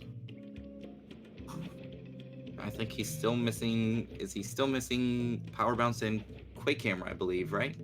He has Power Bounce, and he picked up all his Power Rushes, but I think he is missing Quake Hammer. Gibstack actually going to go ahead and grab these Super Boots here.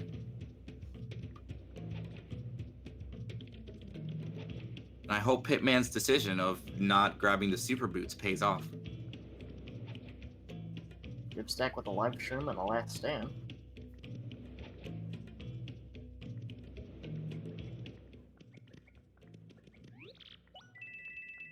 Gibstack getting a nice end coupon.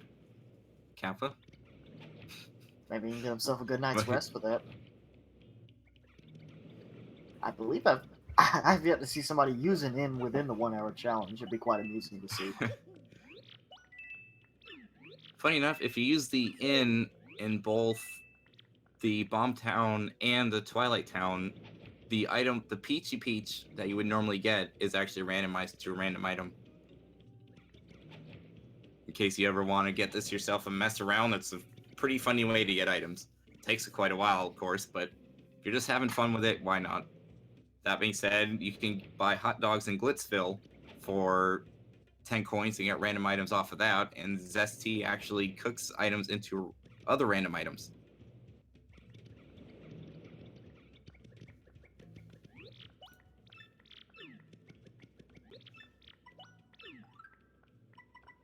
Gibstack picking up some more Mega Rush Ps.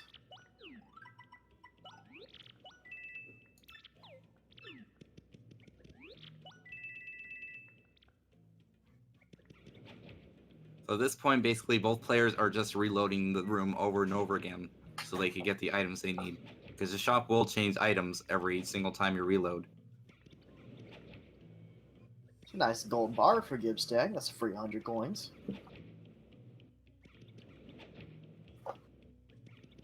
Money is not an issue for both of these players since they both hit Gore 1 with nice badges to boot.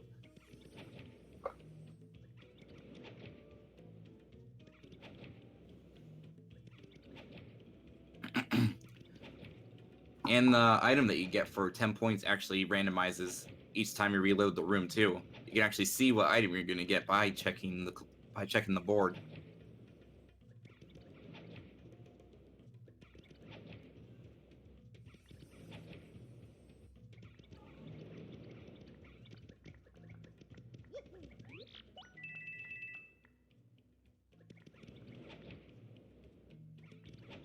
both these players with still well over 200 coins.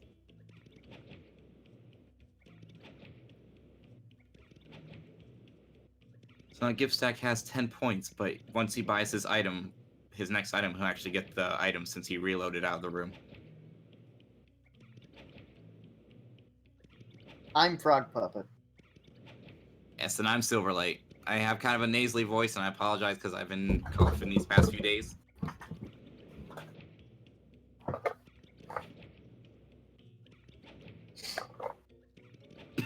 You're not supposed to understand the B memes. That's what makes them the best. B movie? Those two. Talking about the red bee, but that'll work.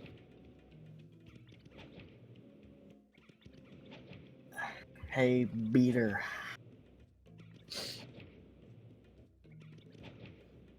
Well, here's the thing. What would the price you would put on a crystal star if you were to actually buy it from a shop? I think it would actually vary depending on which crystal star it is, don't you? Yeah, like 5 coins. Oh yeah, just 5 coins. Yeah. But also your soul. I mean, that's the caveat. I mean, you're the hero of this game, so you need to like. It's unfair that you're even buying your items to begin with. You're trying to save the world here.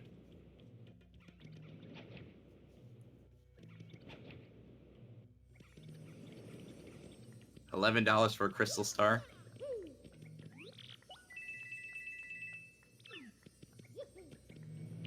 Well, that's very unfortunate because these guys actually don't even accept dollars. They accept coins.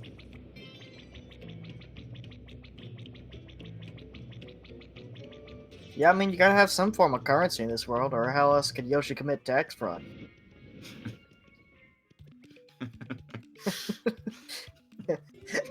as he is well known for. I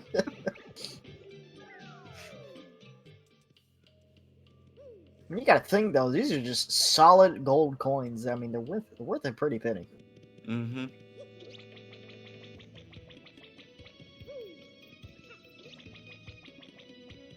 So Pitman's actually going to find a room he can grind in, which should be pretty easy too, since he got the crystal star. And walking through this door that he's about to walk through, this and the pipe in front of Frankly's house both give you a follower, and he got everyone's favorite Flavio.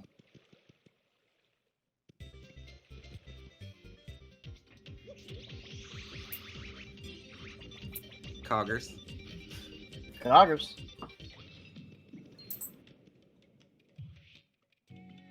Ooh, he decides to skip out on Dow 2.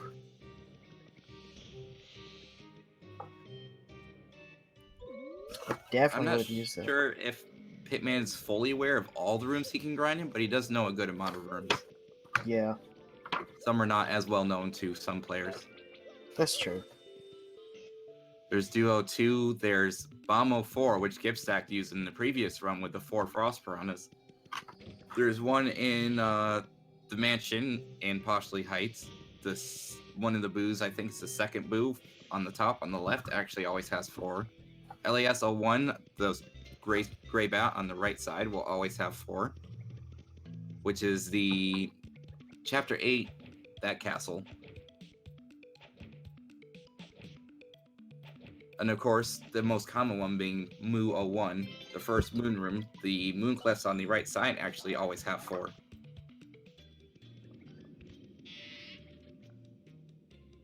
And AGI 13 has the PhDs on the left side of the room. As soon as you first come in, they always have 4.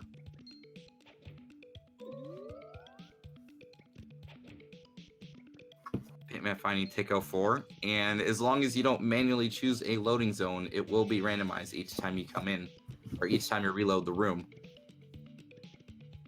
Stack breaking up the Sunstone. And another thing to note, since they were doing it last run and farming items in Mujo 4, you can actually press LY to lock your loading zone in place. That is another way to stop it from being random every time you come in. Does this one always have 4? On Gibstack's side? Okay, I was just confused as to why he was actually hitting that one. Pitman actually grabbing Moo 01 after just talking about it. He's going to go ahead and farm here, and he's actually going to have everything he needs to start bosses. He might as well stay here and overlevel. I would agree with that. It's 3 points.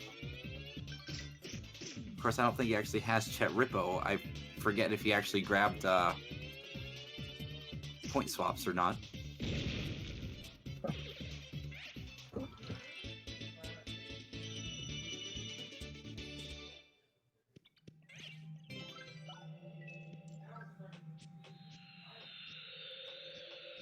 I'm guessing this was there another one that he attacked? Okay, below the staircase. I wasn't paying attention on Gibstack side so much. Yeah.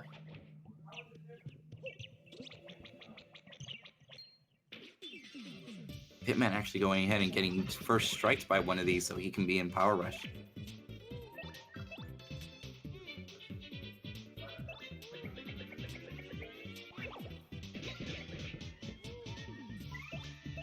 So here's hoping he can actually make something out of this battle. This first level is arguably the most difficult because you don't have much FP to use Quake Hammer or BP to equip more than one Power Rush. If you decide to actually use Quake Hammer, you only have 3 BP to start with. The Clef freezing his own friend there. Snow Bunny, best item in the game. 10 out of 10. Trust no one, not even yourself.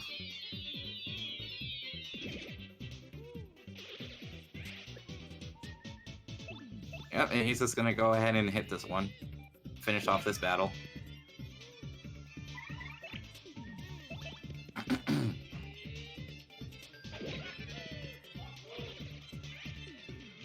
Down it goes, and depending on whether he gets FP or BP will determine how much easier this next level will be. And he decides to go BP so he can go ahead and equip his Quake Hammer now. And he has his Crystal Stars, so the next 2 battles should be really easy. They give, I think, in the high 50s for 4 on level 2.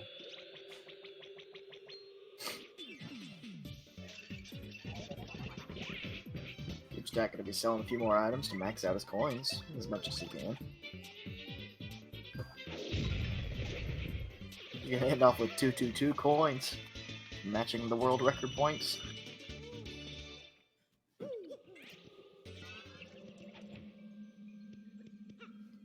Rosenboy, Rosenboy. because of the moon cleft. Is that what's saying Rosenboy in the Twitch chat? Yeah, I saw that. It's always interesting to see enemies do strange things with these items they're given. Trust me, Oasis, it's hard to actually look over the Gibstack screen every now and then. We got our man Flavio on Pitman's side. He's so attractive. So Yeah. attractive, so nice. All those colors, they just must show well together. Trying to make a joke there, it just sounded almost sincere.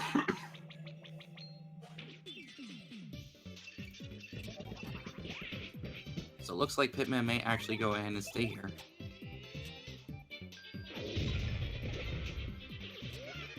Gibstack picking up some point swaps. Fortunately, he does not have the black key for...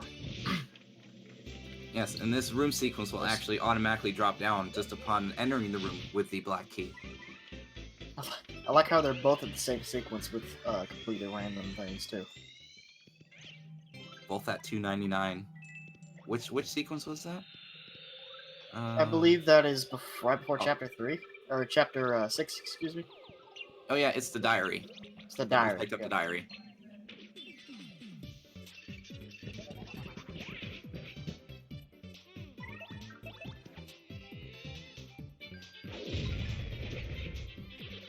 That being said, their sequence isn't too high, so they can get some more Magnus 2.0 and a handful of Chapter 8 bosses.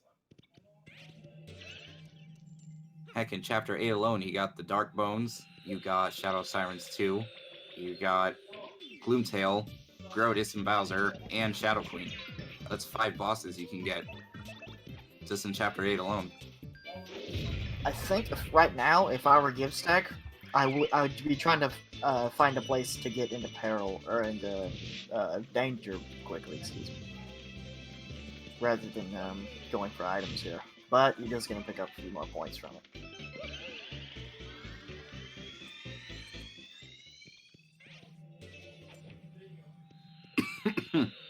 Look like he's gonna get one more room before boss time.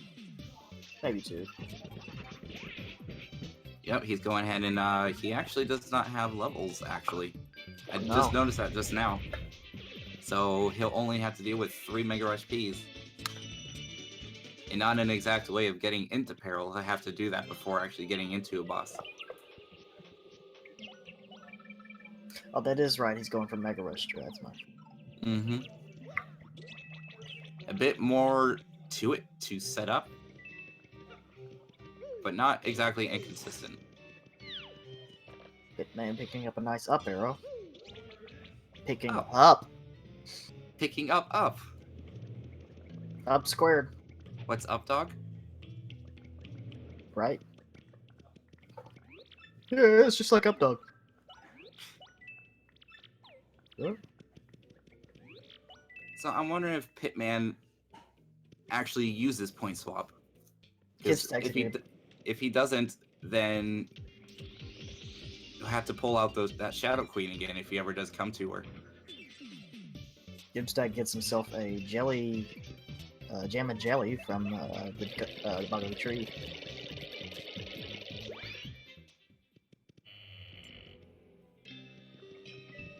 I can imagine Pitman's actually having trouble reloading out of those cannons, because as we heard earlier, if you were here, he said he's actually using a keyboard to play this.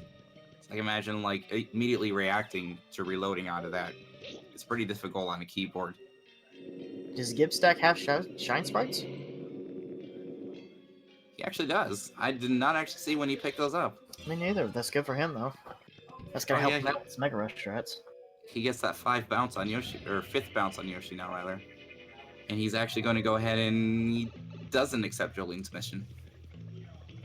As if your progress is after Chapter 3, you can accept a mission from Jolene to pick up some battle trunks in the storage room of Glitch Pit.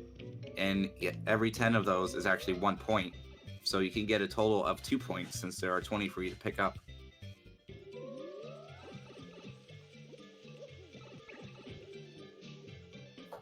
Gibstack decides he wants the jelly shroom. Pitman goes right into Shadow Queen for the first boss. Under 2 minutes of boss finding time. Ooh. And I believe he is prepared. Unfortunately, this will immediately throw his sequence as high as it can be.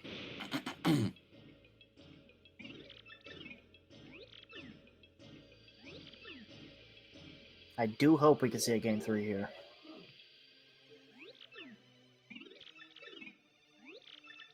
And I think Gibstack is going to be doing his grinding now. Hello from the random live stream. I'll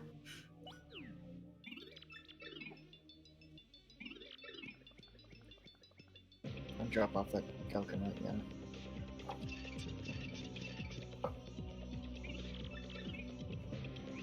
Alright, good luck, Pitman.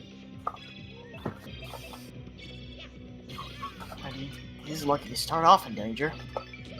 Oh, did he actually put on all his power rushes? How many did he have? Because he's doing 13 damage. He had all 9, but I don't know if he was able to put them all on. This one, it looks like he's only have 6 of them on.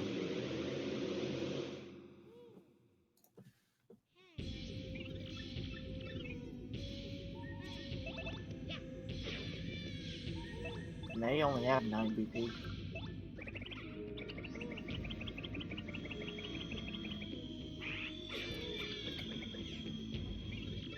Yeah, Pitman actually does not have Zap Tap Shadow Queen.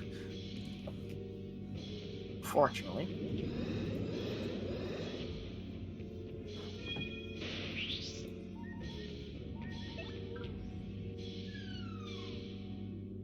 Oh, a nice Maple Ultra for a nice 100 coins. That's rare. Usually they throw you, the item that you get is usually the one that you do not want to get. You see a whole bunch of items in there. Not saying it's not likely to actually get a good item, because it seems like anytime they throw you a bunch of stuff, you get like the worst item in the crowd.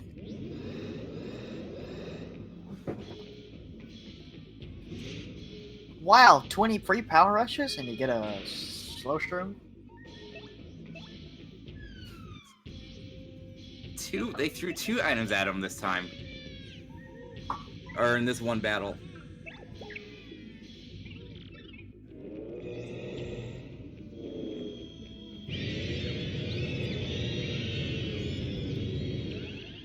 So Pitman's gonna enjoy this little cutscene, and then he's gonna get into phase 3. Which I hope he can pull out something to get back into danger mode again.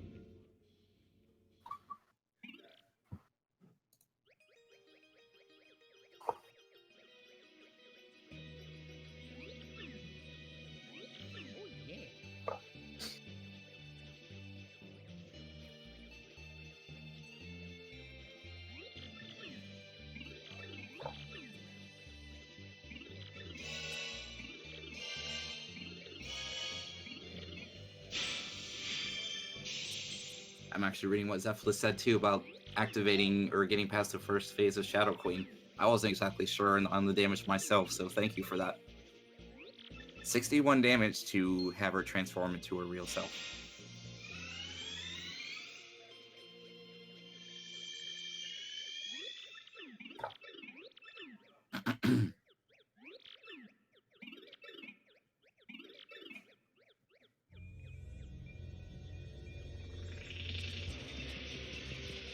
Alright, good luck, Pit. Gibstack finding himself a nice sequence reset. That panel actually does drop your sequence down. Oh yeah. Pitman, if he wins this match, he becomes the Pit boss. I'm wondering exactly what his plan is here, because he just used a boost sheet on Mario. I think he was still confusing where to use the That actually would have put him in danger. It's okay, you can't exactly tell these things. So, I'm wondering what his plan is here. Does he actually have a point swap? Oh, he does have point swaps. Never mind. I apologize. He knows exactly what he's doing.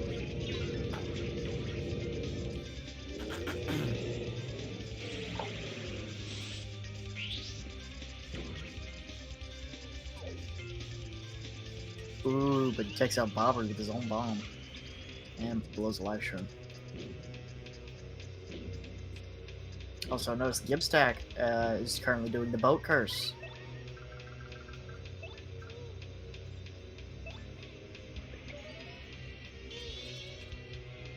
He actually gets all 3 blown away very nicely. Nice indeed. Pitman can go ahead and ride his way off to defeating Shadow Queen. As long as he stays hidden.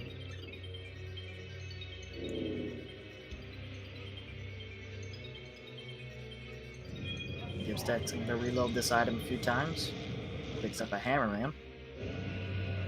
And probably unknown to some people that are actually watching right now, as long as you see the score go up, you can actually reload out of those cutscenes that happen when you open the curse chest, so you don't have to sit through them.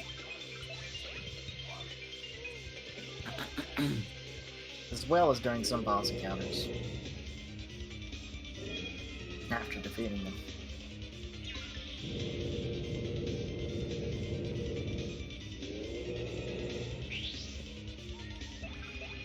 You should be able to bring it home now. Down she goes. Very nicely done. It's a good thing you got on this turn too, because the first scripted battle you're in, those shine sprites are actually supposed to give you a bingo to fully heal you. Reason being, because when you do the first tutorial fight with Frankly, those shine sprite, it's scripted to give you a shine sprite bingo. But since we don't actually do that in this, if you were to actually do action commands in battle, you'll get a shine sprite bingo. It would heal you in the Shadow Queen fight. Something. Gibstack pulling Dark Bones.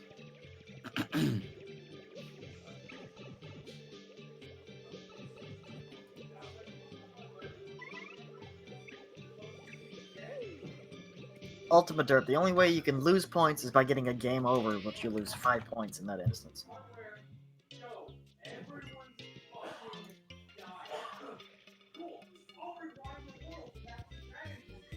Your roommates are coming through pretty loud. Yeah. I'm gonna have to go tell him to be quiet again. I'll be right back. I apologize. It's okay, man.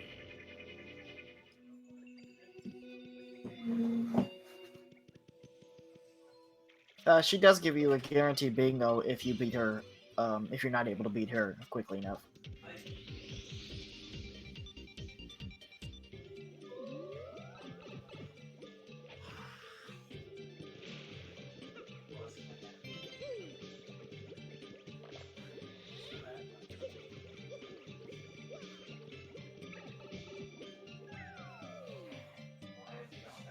We're only halfway through, and both runners are gonna have some bosses under the belt.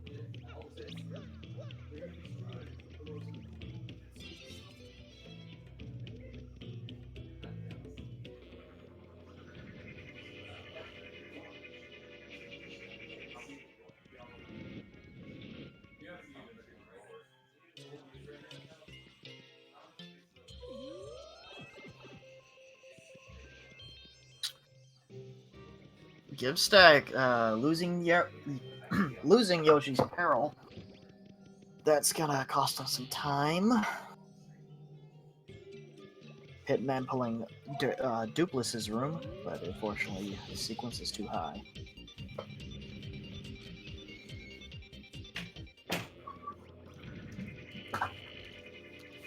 Alright, I am back once again.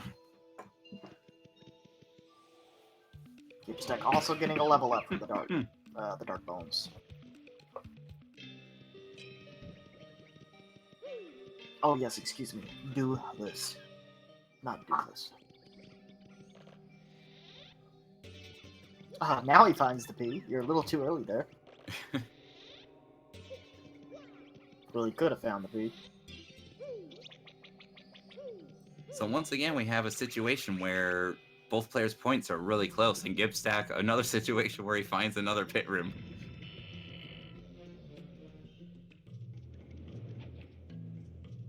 Yeah.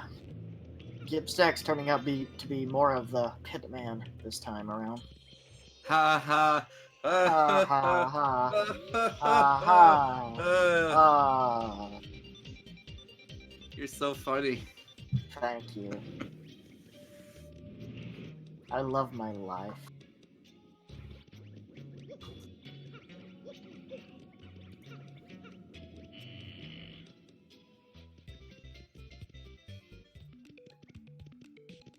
Although Gibstack is able to use this to get into peril with Coops. Mm-hmm. It's a risky thing when you actually have to rely on damage to actually get into peril. You have to know all the attacks of all the monsters. Well, the attack power. And yes, the attacks too.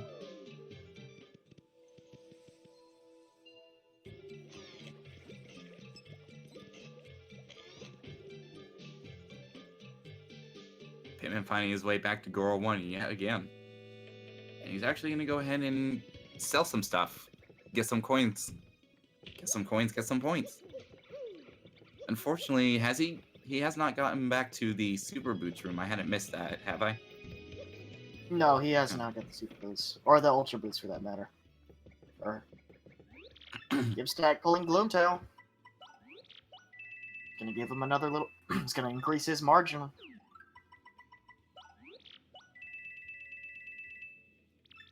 Increase his lead by a good margin, I should say.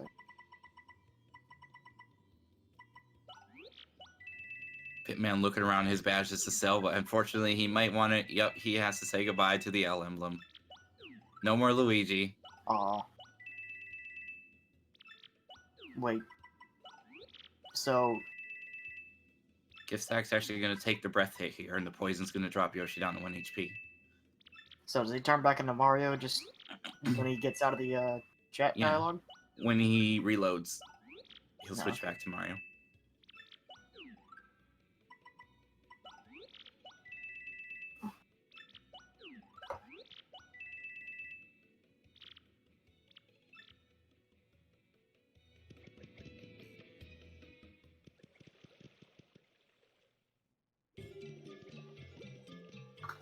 Gibstack is going to get a extra point here from this star key, and it's Pitman's turn for a pit fight.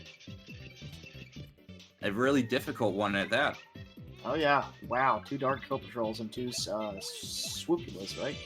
Mm-hmm. Yep. Things. At least he has those life shrooms to keep him safe. That And being he has said, the Crystal Star.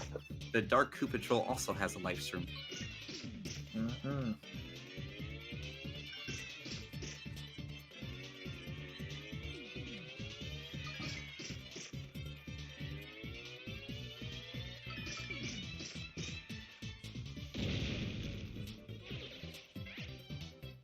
I was gonna get rid of the flying enemies. He may use a Bushi on Mario here. He is. Those Dark Koopa Patrols have 25 HP, if I'm not mistaken. I believe that's correct. 20 to 25. Oh, he's just gonna go ahead and use the life shroom. Okay. That'll save him some time.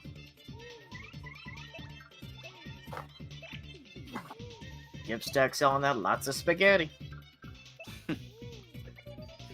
that was lame, I'm sorry. No, you have after that Pitman joke. You can say only go anything up you from want there. to. You can say anything you want to now. Yeah. Sorry for my lack of humor, it's the pits.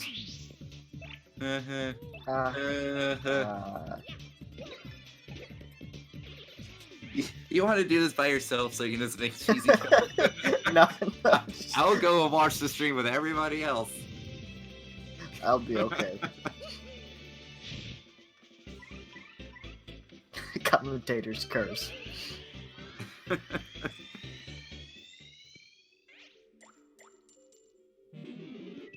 Gibstack's got a nice score. Very nice.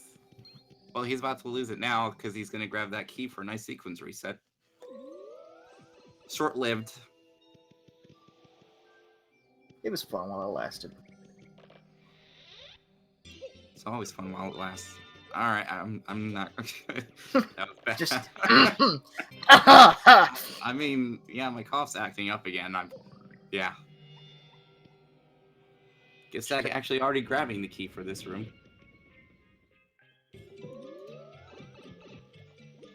Should go get you a Halls.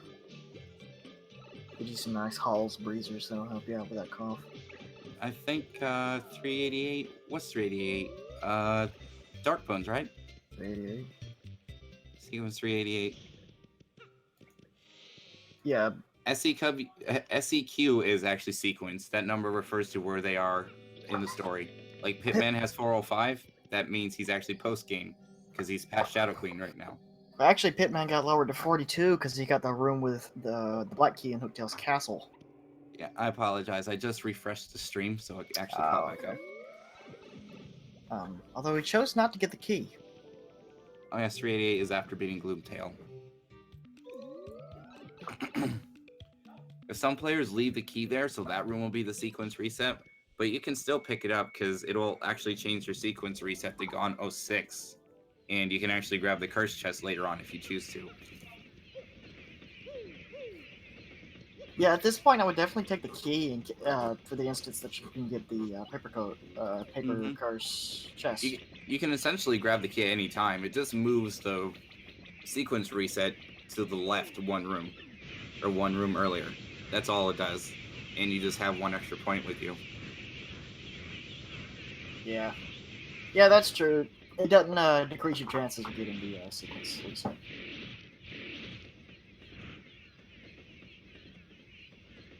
Luckily, Pitman's been training hard for this battle.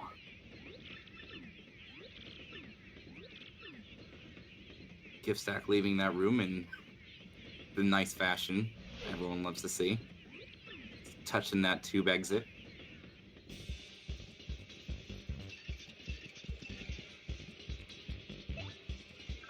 And he picks up Ultra Boots. I'm pretty sure Pitman is going to lower his FP below 5. Hopefully, he doesn't take all 3 hits from these guys. Because, okay, no, one decides to slap Yoshi.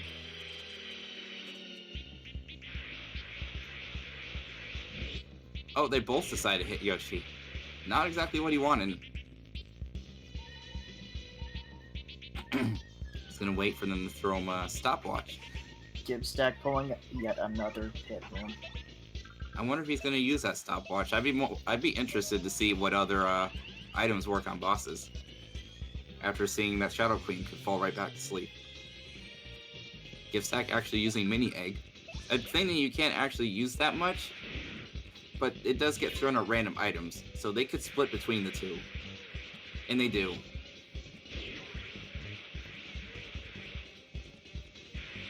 Unfortunately, he's going to have to deal with a level up. So he's going to actually have to reset up Yoshi. Ooh, but he gets knocked down.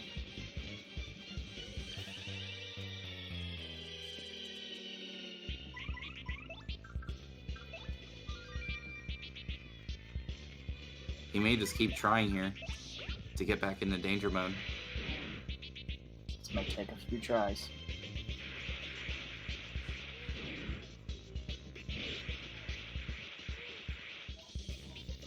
Alright, this last one will either have to hit Yoshi or he's going to have to super guard it. He's going to super guard it, and he doesn't. Down goes Mario. That's going to be a game over.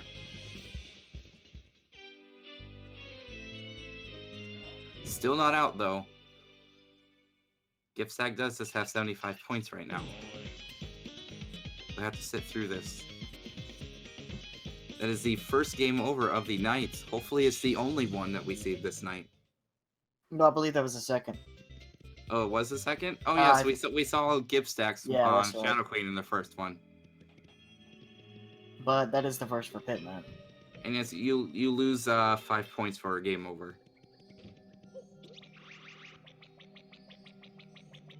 Does Pitman have a hammer?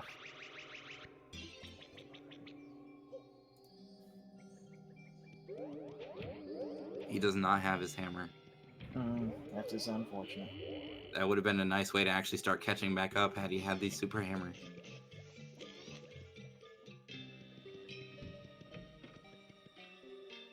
Still, his sequence is lower than Gib. He will get a nice 6 points here for this room.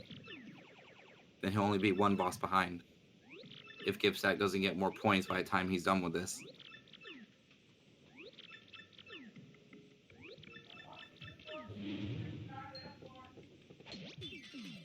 Apologize if people can hear that. That's right. Just went out there to tell them to shut up and they're yelling again. It Shaking my might be a head. lost cause at this point. I'll just have to live with it. I do live with it, unfortunately. Oh, thank you for correcting these files. I forgot the game over removes followers as well.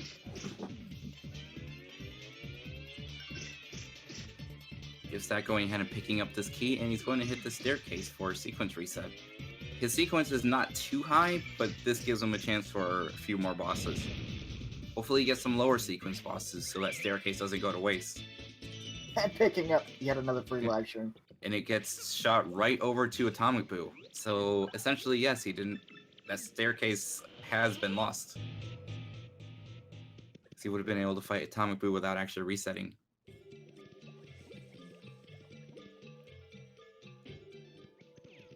And those are the choices you have to make as an individual, whether or not to go for them. Another pit room. We're getting a lot of pit rooms tonight, and it's not an easy pit room either. So many pit rooms, so little bone tail. And he doesn't actually have his star power back, so he can't supernova these. He's gonna have to run away and figure something out here.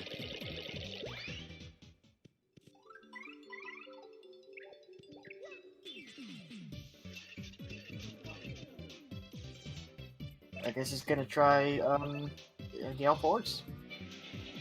Good luck to him. Of course, he will get a couple chances to use it, and he's got plenty of FP. No, none of them worked. Wow. I can't imagine that the chances of blowing these guys away are very low, since he's really low in the pit. Oh, and he fails to run away. Ooh. This could hurt a lot.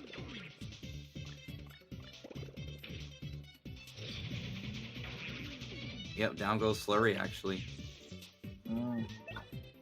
This could be another game over.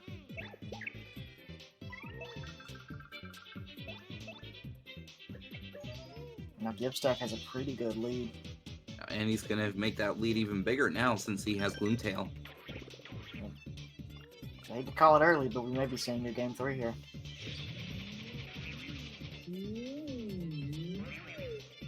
Actually, I've not seen that whiffing animation on the spiny guy before.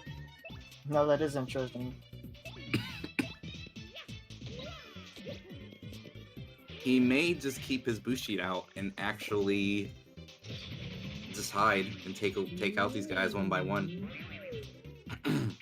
Yeah, Hero's right. He needs to appeal and then run. That way he can build up for the For Supernova. Yeah, that will take a while though. Blowing is Extremely long while, because it's like 2 or 3 appeals for each star. So that's running away like 10 times.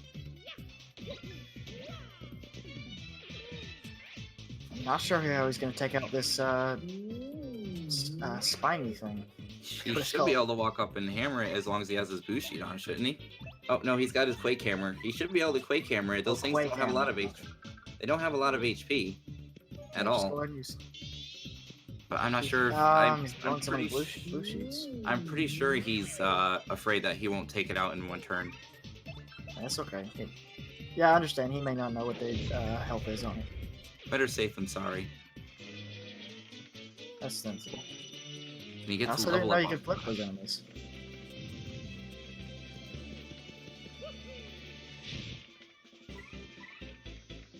At least he's not leaving the room empty-handed.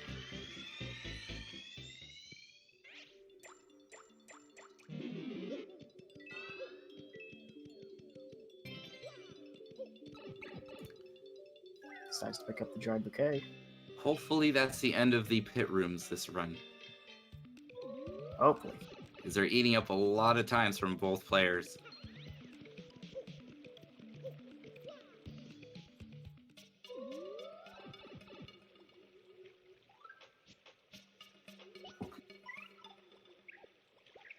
Both these players had a good amount of money and a great start. As the fate of the randomizer sometimes. Some runs can start off really, really well. You end up Gibstack having to now- blow it later on. Yeah, Gibstack now has a 30-point lead. He also finds Chip Rippo, but since he's doing Mega Rush P strats, it really doesn't help him.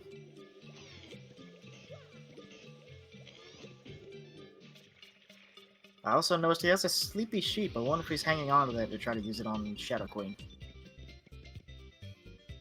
Don't do it, Gib. Yeah, Pitman really needs to use some water to get into danger. That is also something that I'm surprised he's not using. Yeah, I since made you can just walk into water 5 times and get into danger outside of battle, safe and sound, without having to worry about taking too much damage at once. Or you can just get hit by one of these guys, which he decides to not take. It is different than playing in a tournament than it is playing casually. Since your mind's racing to move around as fast as you can, sometimes some things that you would normally think of on a casual play, you would not think of in a tournament run. It I does believe put he us- just skipped the blue key, too. it's things like that that you can blame on the strain that being in the tournament actually does to you. Because you're not just playing casually for the best score, you're trying to beat somebody else. That's true. I hear he is back at Smorg, and hopefully he can do much better than he did the first time. Gibstack getting KG. Wait. Gibstack getting the KGB.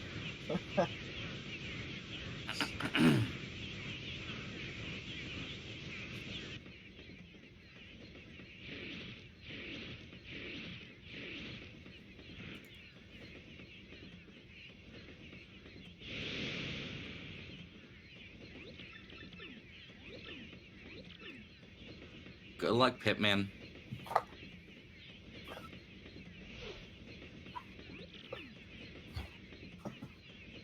Yes, this is 16 points if you get both. If you are able to defeat both boss battles, but you usually pick up a.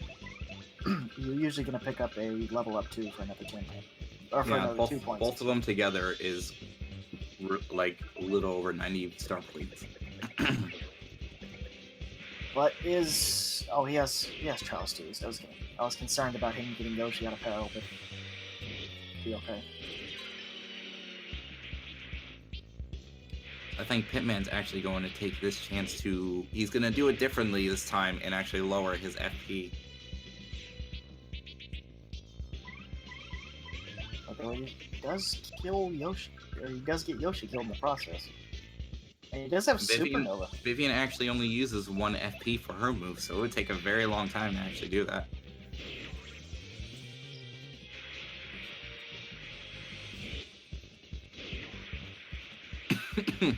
He would be good using Bobbery, because he could at least withstand all 3 attacks guaranteed. 1 turn.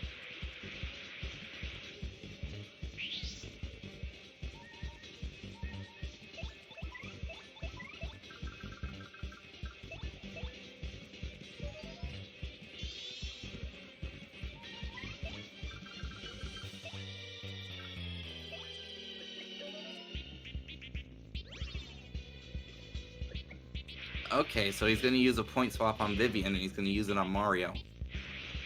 Does he have another point swap, though? I think so. Bowser taking this news.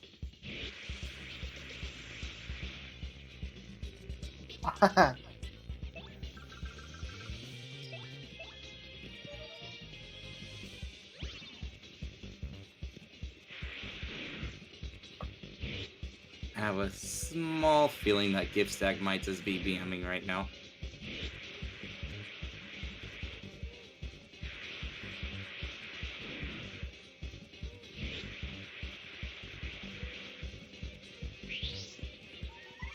I mean, he essentially does not have to worry about Bowser attacking Yoshi this fight, so...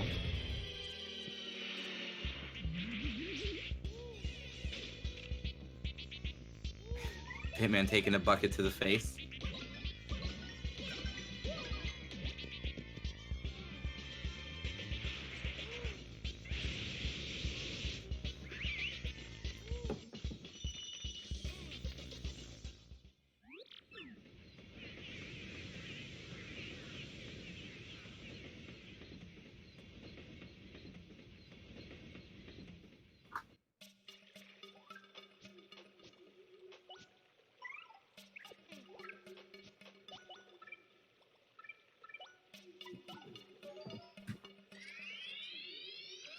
To respond to Maho, the thing about having too much FP, especially if you're using point swap, it would take you a while to actually use said FP to be able to actually use your point swap to get into danger.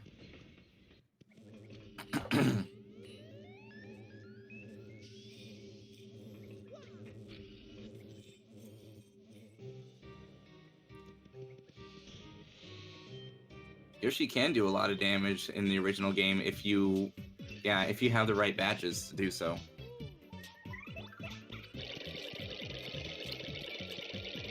Pitman not able to avoid that fight. That's fair, a lot of people can't. It's actually a lot harder to reload out of that one, it feels, than it is to reload out of the cannons. And he's actually getting the Ultra Boots that he was looking for this whole run, 51 minutes into the run.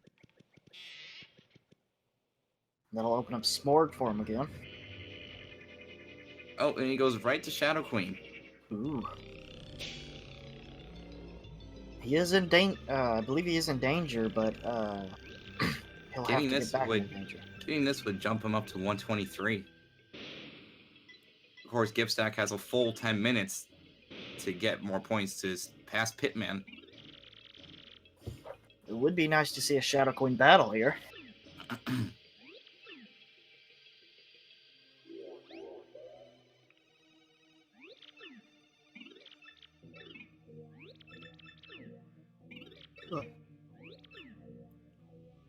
Pitman does not have actually many options here. He might actually have to take this and get these 25 points to actually... He doesn't take it, actually. Had he actually gotten that fight, that would have closed the gap quite a lot.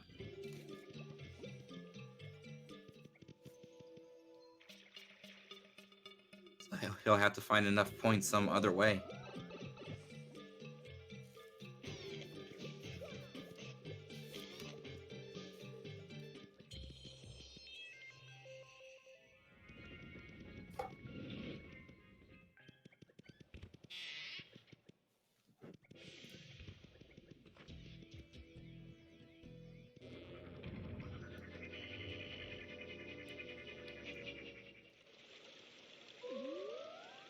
Yes, and while the winner's bracket is very far ahead, we're also still waiting for some of the losers' brackets to catch up. Which we should be able to do starting 2 days from now, because it's going to be me versus Cappy.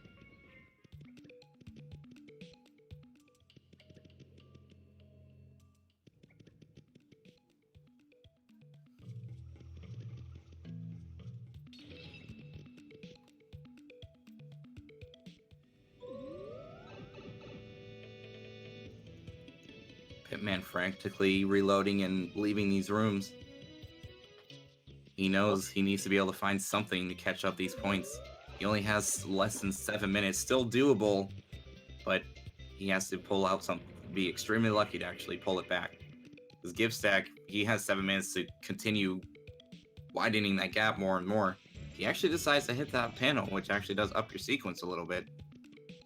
It's true, but I don't believe he skipped any bosses in the process. Yeah, I don't think so. I'm not too sure.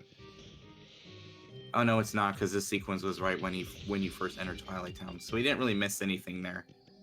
All he missed was Dupless 1.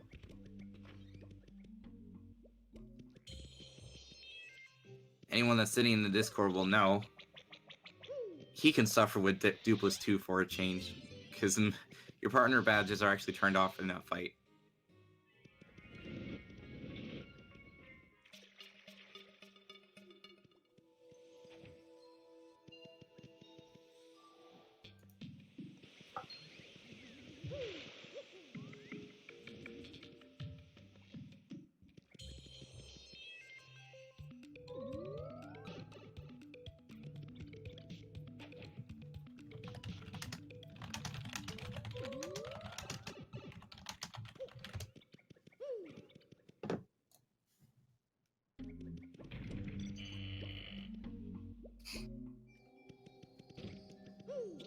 So Pitman actually finding himself Dupless 2 fight. Nice. I was about to say it was getting a little bit anticlimactic, but that'll And it improve was the basically situation. becoming the point where both players were just running through and through and through trying to find something. Gibstack actually finding a boss at nearly the exact same time. I would like to note both both rounds so far have been somewhat low for scoring. Like compared to the The averages of these comparatively, yeah.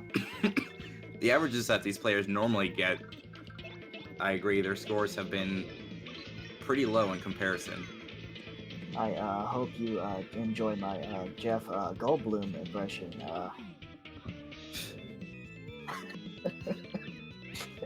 You're just having way too much fun tonight. Yeah, I'm trying to think my way through these sentences, and I'm just pausing and like Patrick or something. I don't even know. But I'm having a lot of fun. I hope you are. I hope everybody in the chat is too. I do hope that everyone in the chat is having a lot of fun watching this.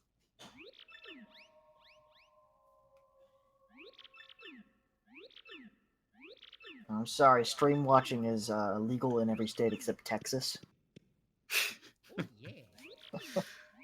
To be more serious, it's actually decided between the players whether or not they can stream watch.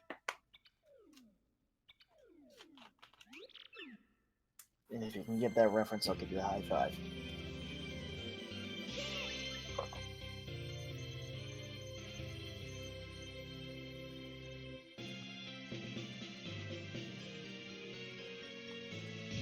You're very welcome, intimidating Canadian.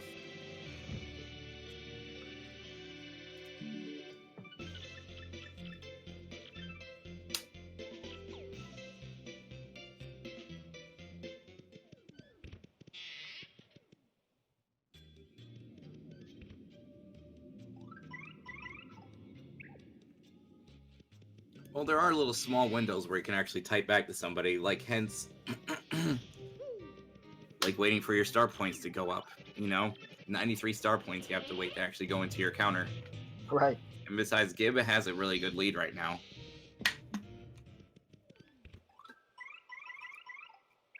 Oh, and another pit room for Gibstack, and I believe what is probably the hardest one. No, I'm sorry. That close to it though. Because because the wizard has a good amount of defense. And yes, Waffle Scoffer, you got the reference. You win nothing, but thank you for playing. You get nothing. You lose. Good Good day, sir. Help, police, murder. Don't make me do that, man. My throat still hurts. Jeez. Oh, Pitman actually... Ooh. He accidentally chose Gloomtail's foot instead of Gloomtail's nose, so he probably got really confused as to why his jump was going kind of wonky there.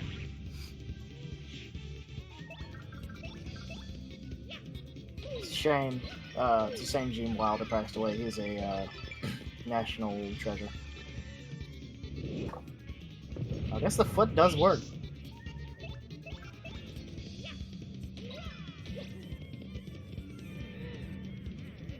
And down goes Gloomtail.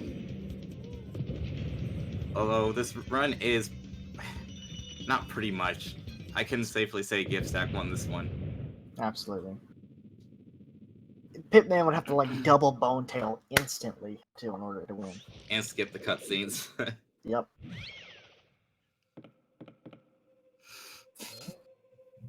Just hack the game and add more points, man. That's legit. Not in front of 400 people, jeez. Hacker Man. I'm Hackerman. He is going to pick up the tube mode curse. Yes, and your sequence in these chest rooms actually do drop down upon entering the room instead of actually grabbing the chest. So as long as you have the key upon entering said room, you don't actually have to grab it. So if it's really early in a run and you don't want to grab it just yet, you really don't have to. You could just take the sequence lower and run with it. It's up to the player themselves to deciding whether or not they want to take it. Because if they do use it, they cannot come back to this room for a sequence lower again. Because they would have already used, said chest. He does have... Well, I think he just ran out, but he almost had just enough time to pull Bone Tail and win, but still not enough to win. Win the fight.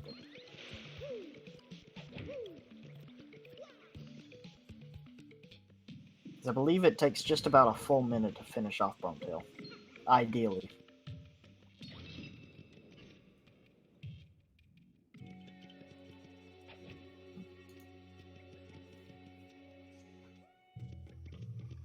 Gibstack going ahead and just finishing off some extra points here by selling all of his stuff. By all his stuff, I probably mean all of his stuff. Pitman actually getting Grubba, but he will not be able to even initiate the fight, unfortunately. Okay, so I was right earlier. If you pull the Super Hammer first, you won't have to fight Rock 1. That's the sequence you need for Grubba. Will Gibstack get that extra point, though? No, he's just... I was wondering if he was going to try to sell everything. Hi. Howdy. Hey, Gibstack. Hmm. You know what this means? Game 3. It does. Game 3. Game 3. Game 3. Game 3. Hello. Boom, boom, Hi. boom. I thought I had 2 life shrooms. Oh. You did have 2, but your partner used one of them much Is that- earlier, I think. I must have. I forgot about that, and then I forgot that I upped my what's it called to 15 flower power. That was a mistake too. I had to do a whole bunch of point swap stuff. The difficulty about having too much FP is actually trying to drop it down enough to actually use point swaps. Yeah, I've never used the point swaps before. I figured I'd give them a go, and then about the water hazards, every time I'd be like, oh hey, I should probably do some damage, and then I'd get hit by. I was like, oh, I'll see the water. Nope, I'll forget about that until it's too late. You were wondering why you weren't dropping in the water. I forgot. I just kept forgetting. Yeah. All right, I man. made the same mistake when I was battling Wing, so it's understandable. Yeah. After that first step, though, it was all downhill. Well, you It's tried okay. your best to come back. Yeah. What you gonna do? Happens. Sometimes it doesn't happen. It Yep. happened a lot in the the first match of this tournament with me versus Aquana. He pulled out so many points. I In, like, saw less that. than That 20 was minutes. crazy. Yeah. Is that not So even? it can happen. Yeah. Zephyros, is that not even in terms of just the sequence alone? Because I just meant the sequence. Can we stop having pit rooms? Yeah, that'd be Please. nice. Yeah, you guys are getting a lot of pit rooms. Yeah, Like just a take lot out. of pit rooms. Throw Yeah, I out- feel the pit rooms. It was rough. Gib got a whole lot. I think I got 4 in the first round and 3 that round. But you got like actual hard rooms. Yeah, I got too. hard ones. Yeah, but then that's even worse. But I think you pulled all the pit rooms off, right? Yeah, I They pulled them only took- off. They were just yeah. annoying. Yeah, so far Yeah. no one has died to a pit room. Chat, if game 3 is a tie, and then both runners would continue playing until one. I really hope game 3's one not a more tie. time goes. There's not been a tie in this tournament. It needs to happen. Make it happen, you two. Okay, thanks for the correction, Zeph. I don't know about that. I'm good. No I'm promises. gonna take a minute and grab some water. I'll be right back. Alright. Alrighty. Actually, I think I'm gonna take a second update because I actually don't have the most updated version. LOL. Okay, so according to Zephyrus, it's actually a 50% chance to actually pull Rockhawk or Grubba if your sequence is lower than them. Yeah. Okay. Alright. So. Guess that makes sense. It's the same room.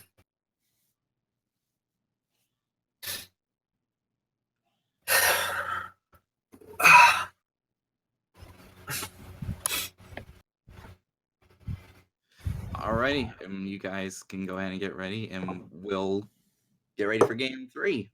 Alright, sounds good. Alright. Third game 3 of the tournament. Which I'm kind of glad, because at the beginning of the tournament, it was like 2-0, 2-0, 2-0. Now Yeah. lately, we've been getting a lot of game 3s. Yeah. My second game 3. This is my second Alright. game 3. Nice. luck, all Alright. of you. Alright. I don't know. Alright.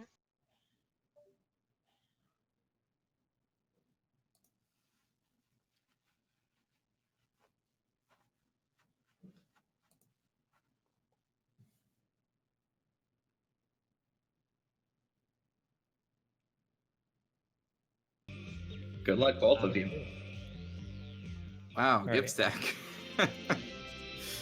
That screen ratio.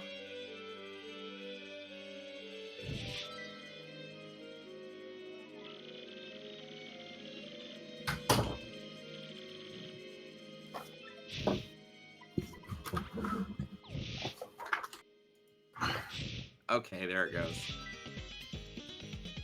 Alright, I am back. Welcome back, dude. It looks like we're getting ready. As soon as both players say ready, we're going to do the countdown and move on to game 3. Sounds fun.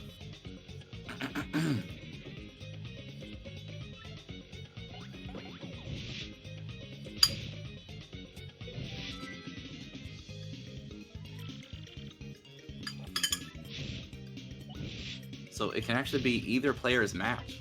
Yeah, that's exciting. And I do hope this one comes down to the wire.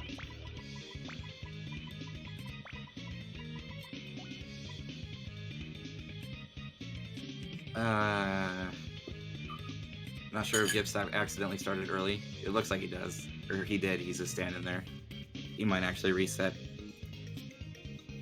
I think he's just gonna roll with it.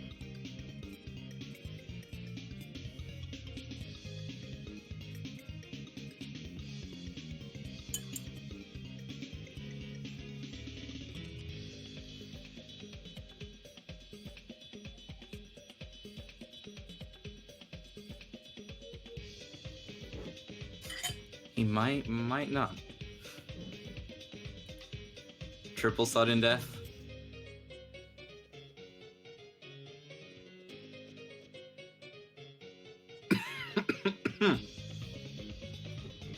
Oh, he's gonna just speed through it.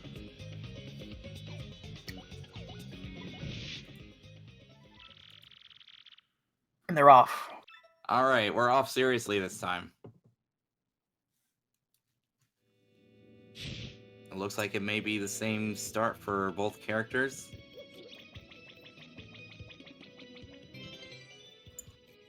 And it is.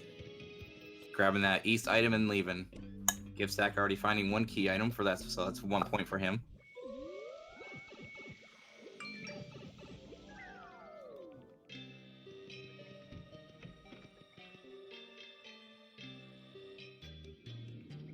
Pitman also finding himself another key.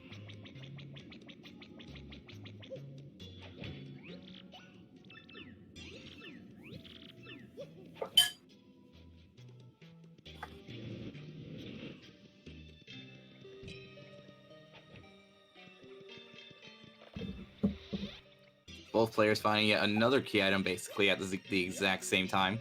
So it's looking like a pretty equal start on both sides. Seems like it.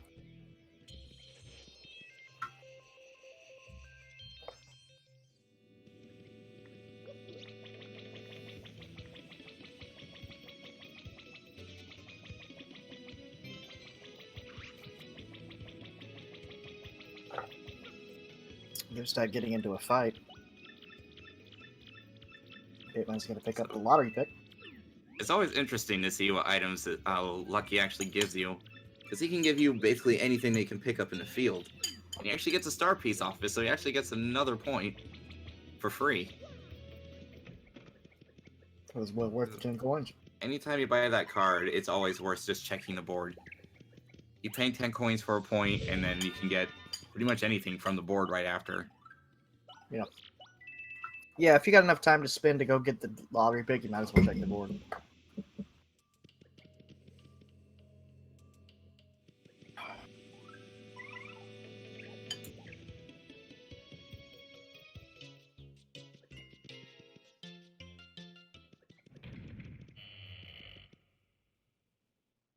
So Gib is actually going to reload this room over and over and over again. This item block is extremely close to the loading zone.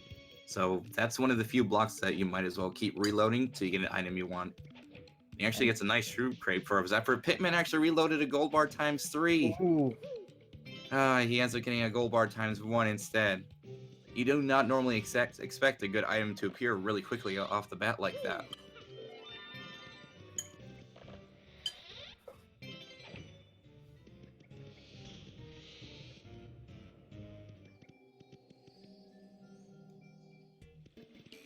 And what Gibstack is doing, and he's done this in his other runs too, that item that you see below that shop that he keeps running to, you might as well keep reloading for that one.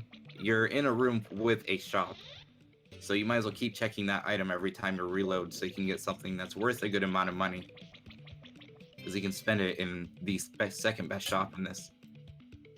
That was a weird camera that time on Gibstack's side when he reloaded that one time. Huh.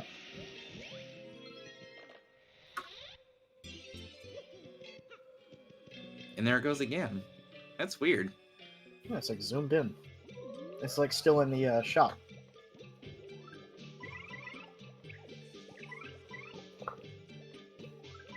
Is it because he's actually like touching the shop loading zone as he reloads?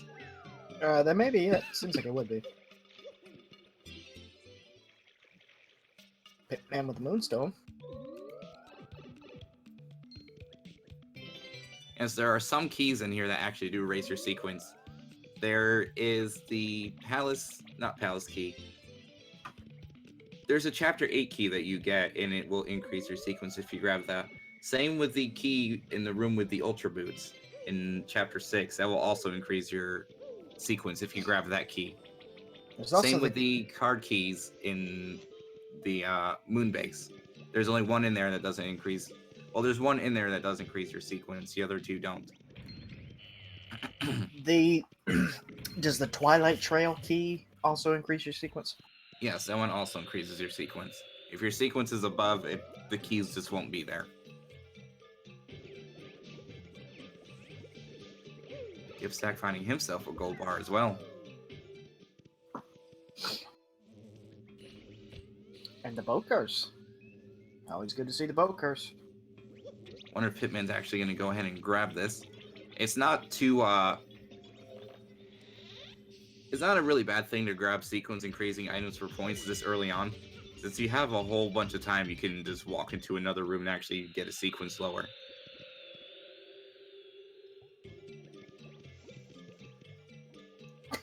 Luigi in the audience with no friends. Poor Luigi. He just wants to watch his bro have some fun. And he gets all three in one go.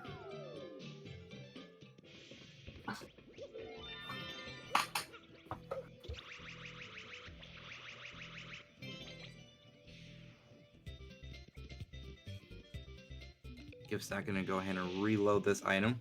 Ends up being a honey shroom. I'm pretty sure I only grabbed it because it was a chance it could have been a jelly shroom. You couldn't exactly see the topping on top of it. He actually finds himself a Quake camera here. I wonder if that's going to have any impact on the decision he makes, whether or not he's going for Mega Rush P or Power Rush. So he does have the Quake camera.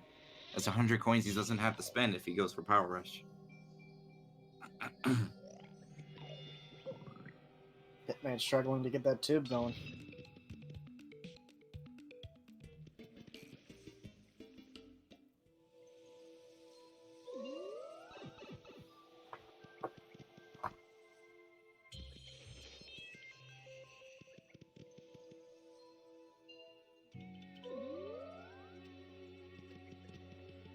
Pitman's skipping a lot of items.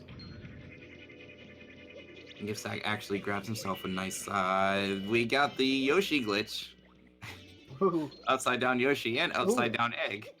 And a Ruby Star. And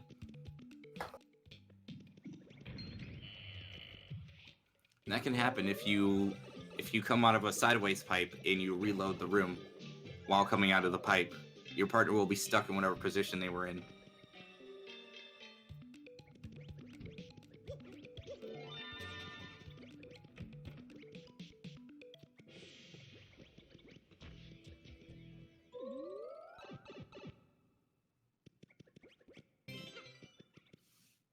And if this is just your first time tuning in, I will say once again for the new people, this is the Paper Mario 1000 Year Door Extreme Randomizer 1 hour challenge. Both players have exactly 1 hour to grab as many points as they can.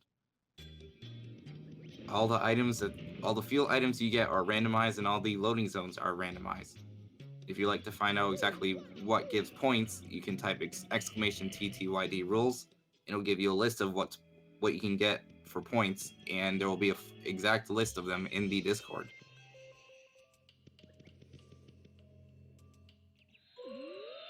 Gibstack finding himself the Ruby Star this time.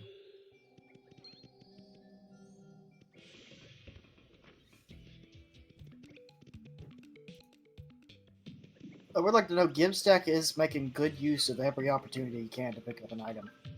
Whereas Pitman seems like he's skipping a lot of useful. Yeah, extreme is not an exaggeration when it comes to this.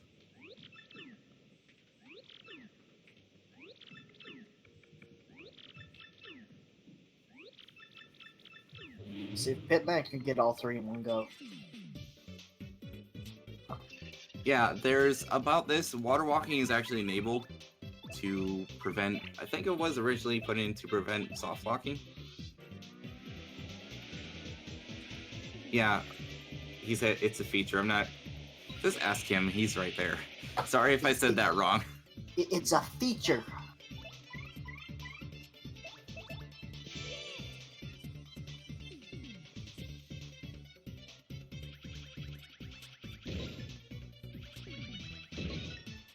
Is it here a crystal star? Nope, but here's a star. Or he got the star piece.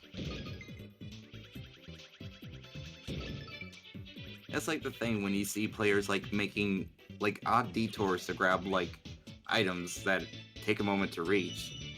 Because you could hear crystal stars from across the room. Yeah. Surprised it ended up being a star piece. Very lucky.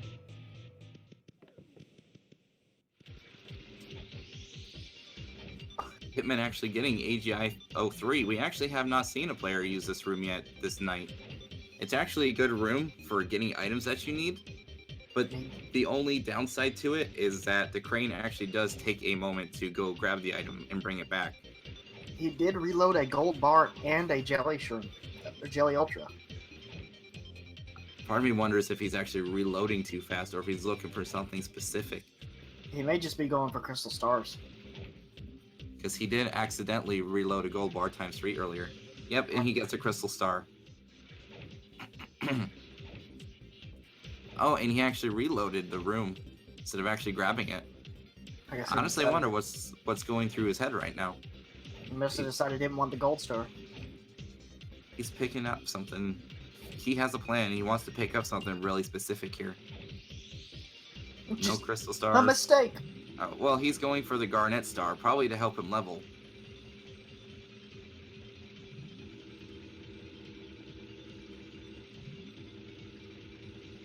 You cannot be too picky with what this crane gives you.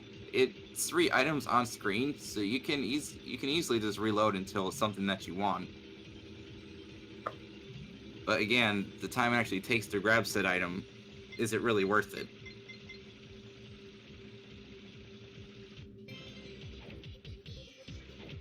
Because now he's down to just 2 spots left.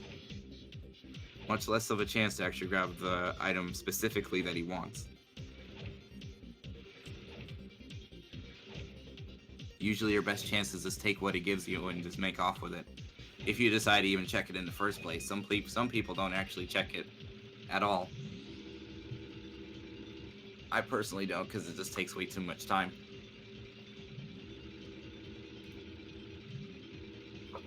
Garnet is showstopper.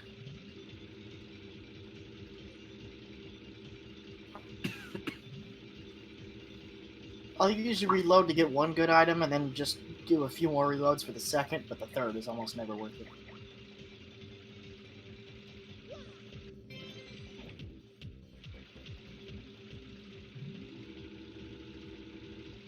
Intimidating Canadian, you can actually make it to Shadow Queen this game, even if you can't do it in a vanilla game.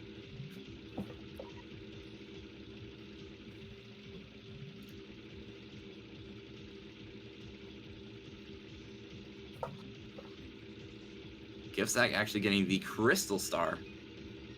Nice. Extremely helpful for leveling. And attack of XP, that's one of the best ones. Especially if he's using Mega Rush P to level.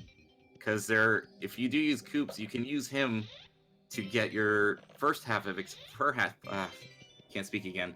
First half of a level, then you can switch out Coops, use the Crystal Star to get your second half, and just rinse and repeat. He won't have to bother with items at all. Or resetting up his partner.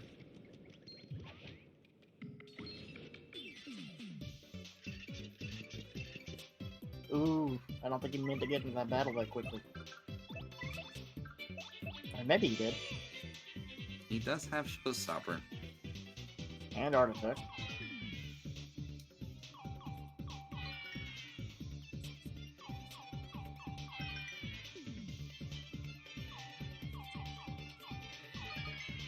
Gibstack actually getting back to Gore 01. No, he does not have the Ultra Boots. I'm pretty sure that's what that little spinny was for, is just to quickly check if he had him or not. Hey, quick question, Zephos. If you're in a boss room before the first 20 minutes have passed, and then you reload after the first 20 minutes have passed, and you have the right sequence, can you fight the boss if you wait? I'm actually interested in that too. That may be a good strat if you're fully set up and you're in a boss room, but it's a little too early, if that's possible.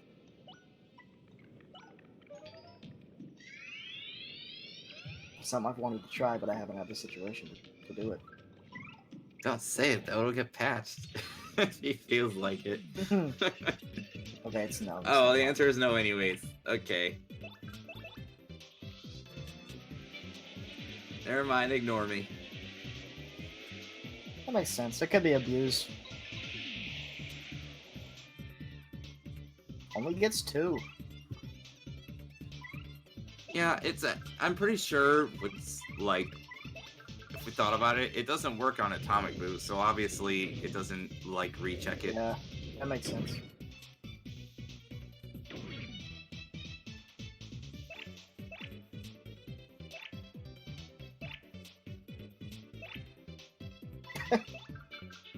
He's both. Guess again, nerd. Yeah, shout out to Zephyrus. He actually did make this this mod for it. Yeah, absolutely. This is super awesome. I'm glad this exists. It's like basically playing the game in a completely different way, you know? Even if you did everything in it over and over again as a kid, you can It's actually like take your skill to the next level and try to get as many points as you can in it. It's like Skyrim with guns. Honestly, if I were to play the vanilla game, I don't know much about the vanilla game anymore. This I do. Vanilla game I'm not good at. I would probably spoil it by mashing to the text.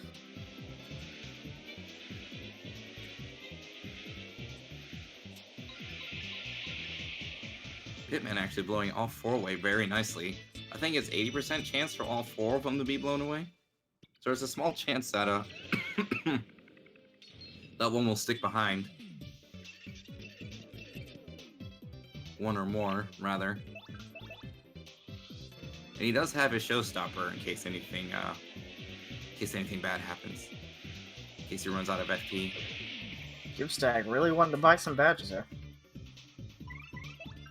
Buy Mega Quake! He actually buys P up D down.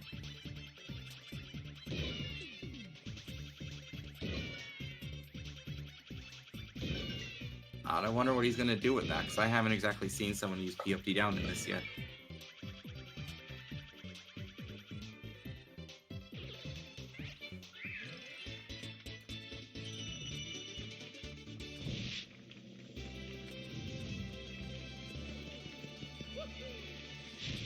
Mega Quake is worth only if you're planning on selling it.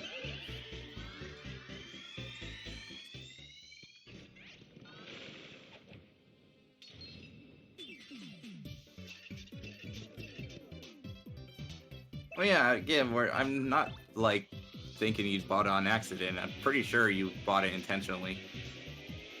Just interested to see what that's going to be used for.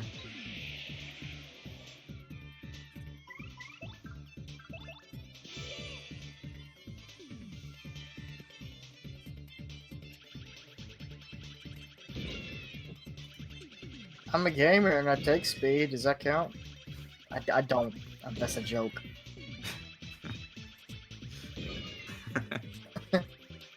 You had to clarify that you were just joking. You're gonna get banned if you don't do that. It's banned. Ban hammer.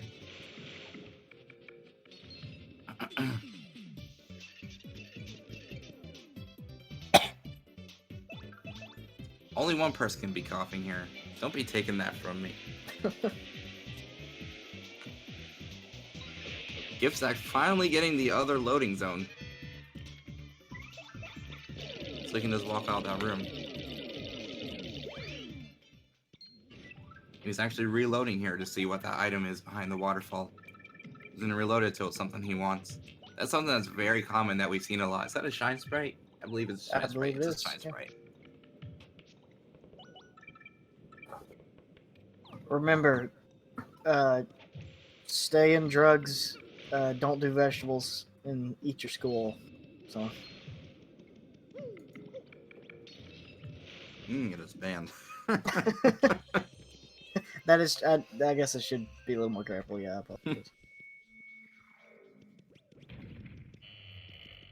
This is a good, clean Christian Minecraft server. Wait, stream from your phone?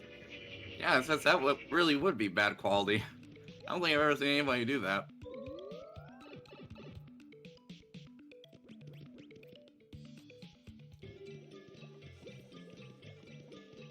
Pitbull's MRI7, best shop in the game. And he has a good amount of money with him too, so he doesn't have to worry about not having too many items. Since he did just get some levels.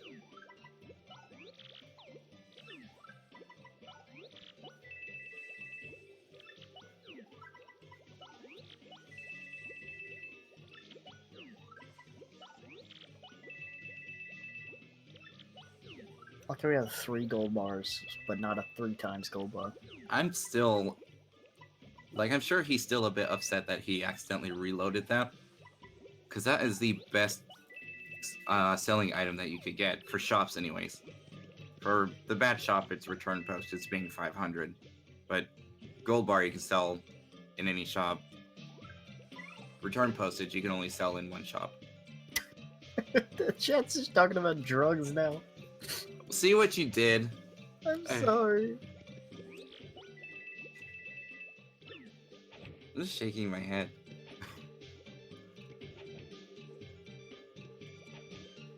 The world record is 222, and it actually happened, what was it, last night? Or was it the night before? I think it was a couple nights ago. It was actually on tournament. It's I think it was 222 by Friday Wins night. Requiem. Yeah, it was Friday night.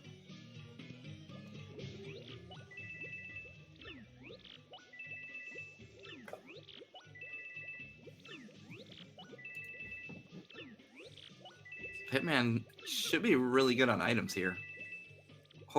Let's see. Maybe he might actually check the board. Because since you're actually already inside the shop here, you can just move to the right and check the board.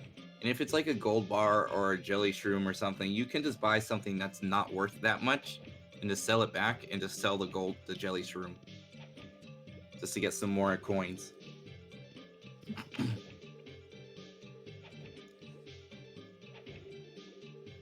Because the 10-point item you do, or that you receive, will be listed on the board, and it's randomized each time you reload the room.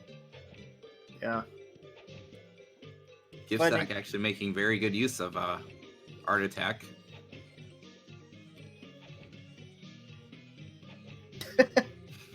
S for SpongeBob. Or S for Sandy.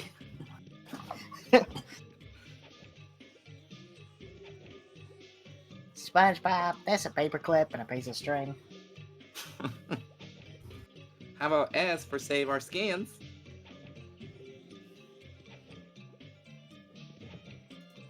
We paid $9 for this. I paid $10.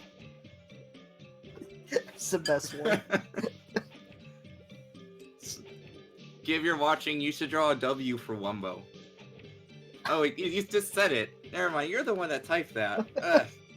My mind is like misread who said that. Oof.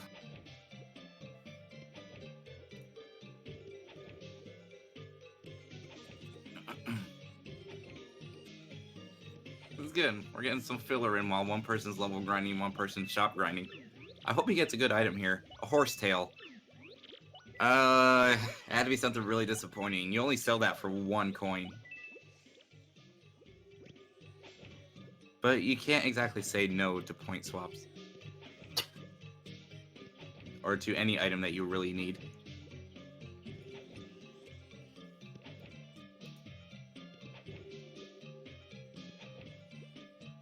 C is for Cookie, and Cookie is for me.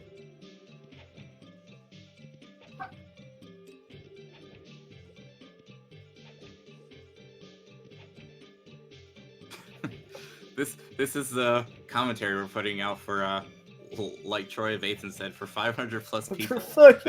This is what we're getting. Oh my god. For Paper Mario Tournament.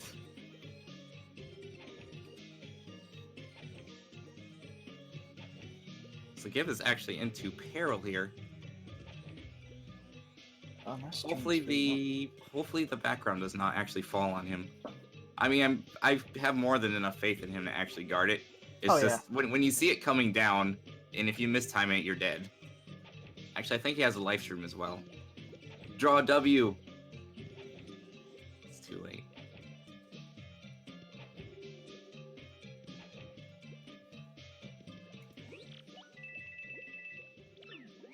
Oh, great, it's Ben. Hey, Pitman got his fire rushes.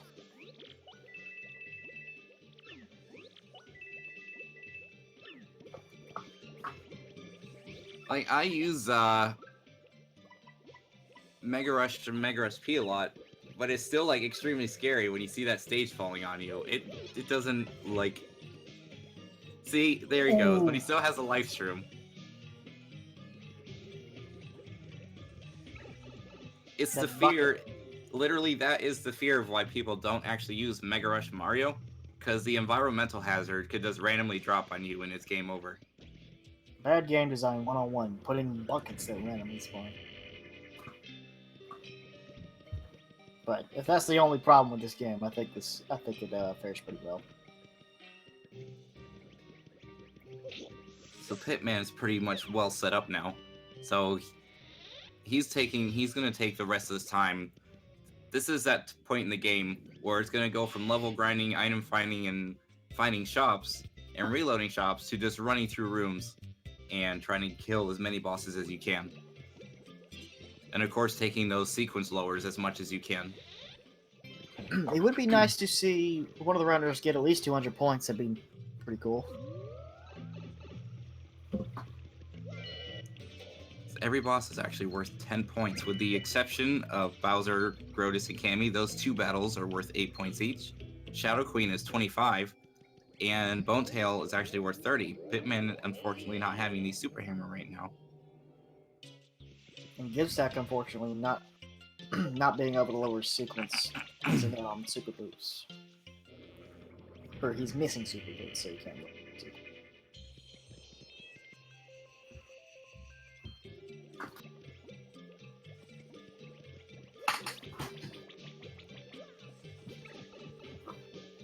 Yeah, I figured as much, but at least it's not a 4-way tie for 185.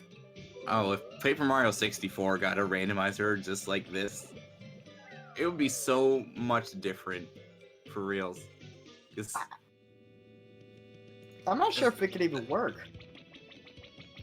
Aren't a lot of rooms in PM64 a lot bigger than the rooms in the Thousand Year Door, if you think about it?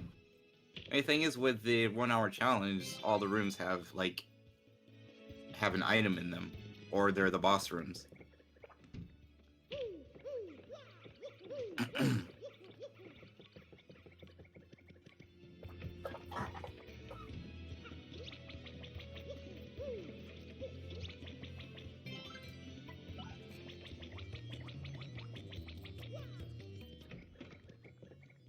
Sad face, Zeph is not actually working on Paper Mario 64 1 hour challenge.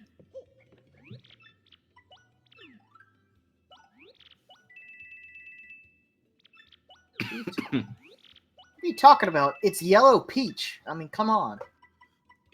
Yellow Peach? Yeah.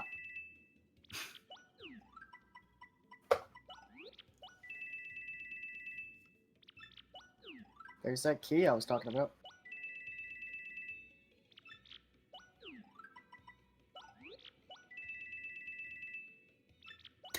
MarioWare macro games.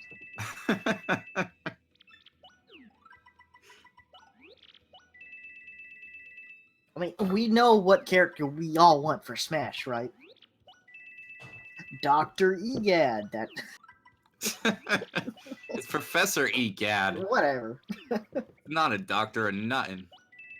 Yeah, I'd pick up that Koopasta and throw away the hot sauce if I were you. But okay.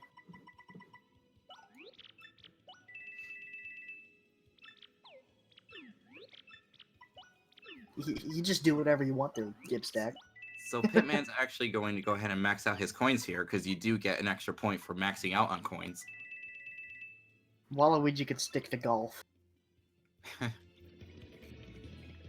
Gibstack finding himself the gold star.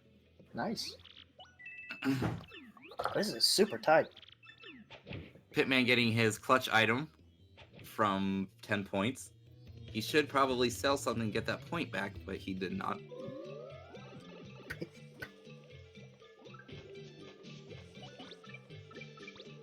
Toad for Smash.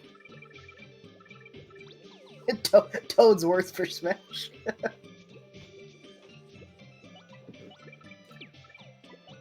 We've got the KGB.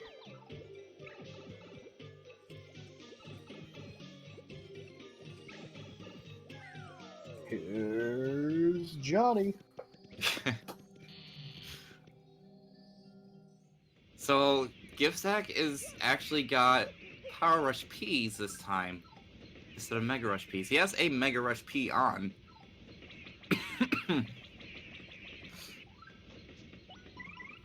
Very interesting, and I'm wondering if he can actually pull this off. At the same time, Pitman's actually going to go ahead and fight Smorg. which has been, I guess, has been his nemesis this match, because it's managed to put a lot of time on him, for sure, getting set up. And even gave him a game over once.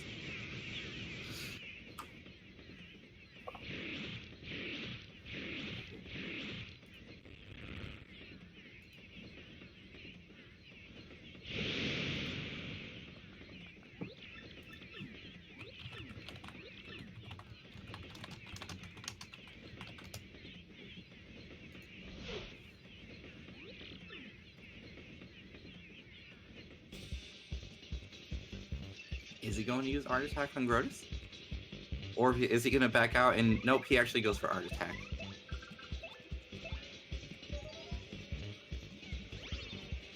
So unlike most of the times, Pitman actually does have the FP to just go ahead and use a point swap right away. So the issue is, does he have an item or a way to take out the tentacles? That is the I think he still has his Quake Hammer equipped, does he not? I think so. I don't remember him taking it off. Because Quake Hammer actually does hit the tentacles. Oh, no, he has a shooting star. He's just going to go ahead and use it. Fair enough.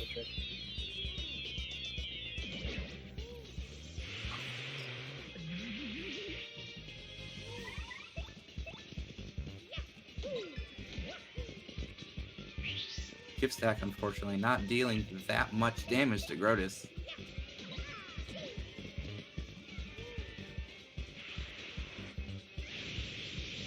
He may or may not get a game over here. He has a life shroom, and having one life shroom actually does proc on both you and your partner if you both die at the same time.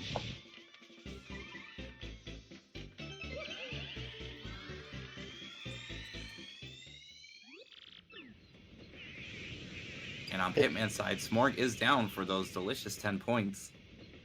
Which also puts him in the lead. This is anybody's game right now. Uh-oh. Now here comes the really difficult part. Grotus actually gave himself that buff, which is basically a return postage, so he cannot actually jump on him. Must be pretty behind you. Gibstack in a very, very bad spot, for sure.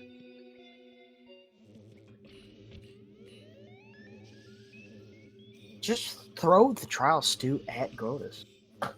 Drop him down to 1 HP and 0 FP. Yeah, man. Just a vat of Trial Stew. Tip it over. So he's actually probably going to go ahead and try and super guard Grotus' next attack.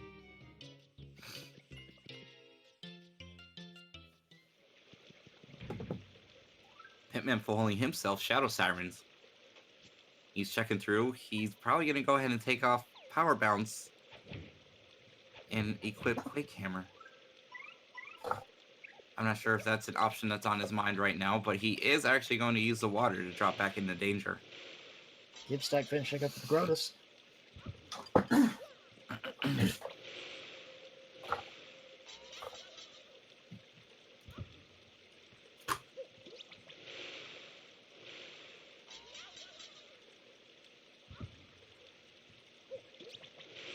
We're not actually going to go ahead and feed Grotus a Trial Stew. Unfortunately, you can't.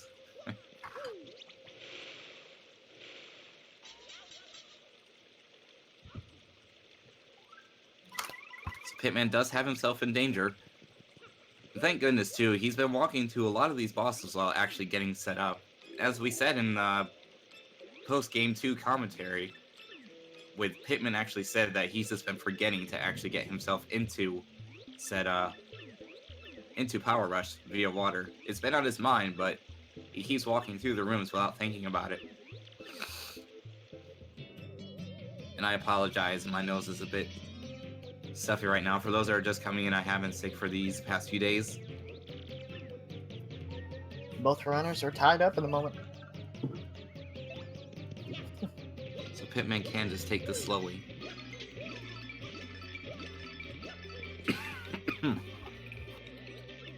Way overkills Beldum. I don't blame him though. He deserves it. Show you a sticky yummy thread.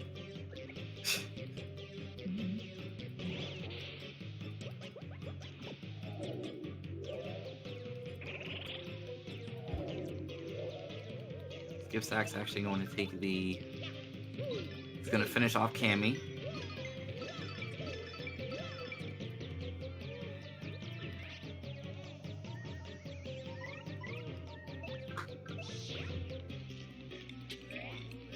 And he's going to switch back out for Yoshi and hopefully finish off Bowser.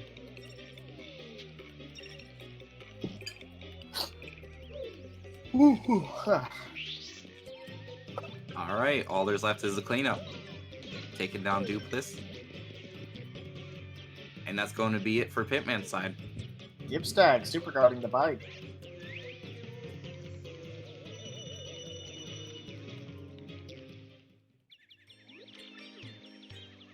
Pitman actually does not have enough FP to power bounce once more. I wonder if he's actually going to go ahead and use an item, if he thinks about it, to go ahead and recover his FP. Of course, he doesn't necessarily have to power bounce bosses, it would just make it a lot faster.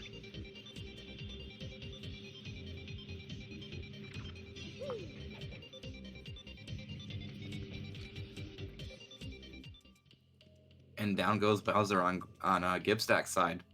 He'll get 8 points from that, and an additional 2 more points from a level up. Pitman still does not have either hammer for Atomic Boo. Very unfortunate. It's really unfortunate when you're the actual player and you swing that hammer and then you see that color. Just showing that you don't actually have the super hammer. It's 10 points you can't get because you don't have the right hammer.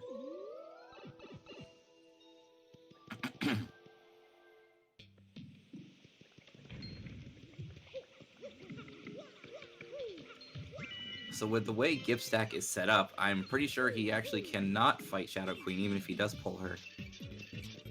Pitman getting a free Sapphire Star. And getting into a battle. Also getting a free Trials too. And he goes ahead and hits the sequence reset. Does not the lowest, but it still sets you mid chapter 5.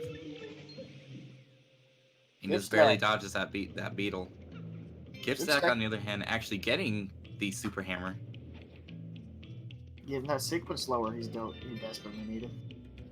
Let's hope he just doesn't jump straight to Shadow Queen. Pitman getting another Crystal Star. This time being the Gold Star. And a sequence lower. Much lower than the one he just had. And good for Pitman. He's going ahead and grabbing the key. Gibstack also picking up an Ice Dynamite. And he doesn't lose the sequence reset. It's just that the sequence reset shifts basically one room over. Instead of it being gone 07, it's going to be gone 06 since he can now access the curse chest.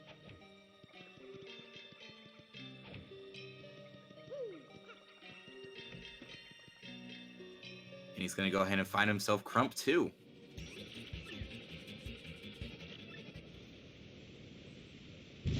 Battle which he will...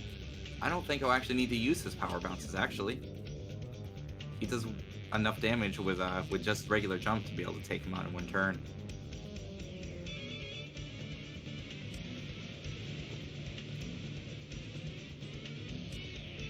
Neck and neck, neck and neck, neck and neck. Boom, touches for Jeff. It's a great video. I just thought about that earlier today too. That's hilarious. Gibstack raising his sequence but picking up the Ultra Boost.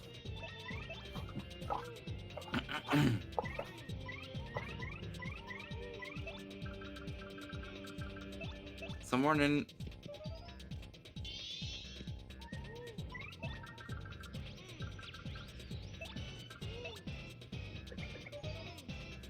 Okay, he's just gonna go ahead and get some FP back. I was wondering why he wouldn't just jump with Mario, then use his boost sheet with Yoshi, but he may just not have enough damage.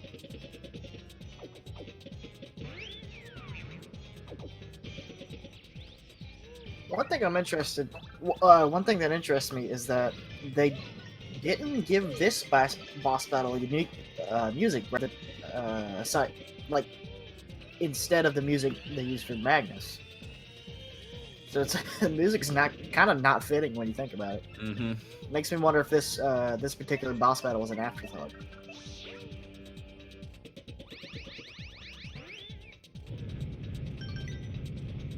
And he actually does a nice super guard on that attack. It's not exactly that easy to super guard that rolling attack.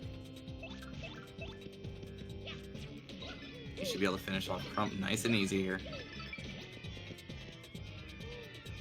Gibstack finding himself tick 04, and he's just going to go ahead and hit this blue switch here for the staircase. Sequence 14, the lowest you can actually get in the randomizer via lowering it. You automatically start in the home with 8, but with using sequence lowers, 14 is the lowest you can get. Decides to fight a Goomba. And yep, it's actually just to get Yoshi into peril. Oh, that makes sense. Here's hoping he can actually run away. Oh, yep, it starts off mainly full, so he'll be able to get out of this scot-free.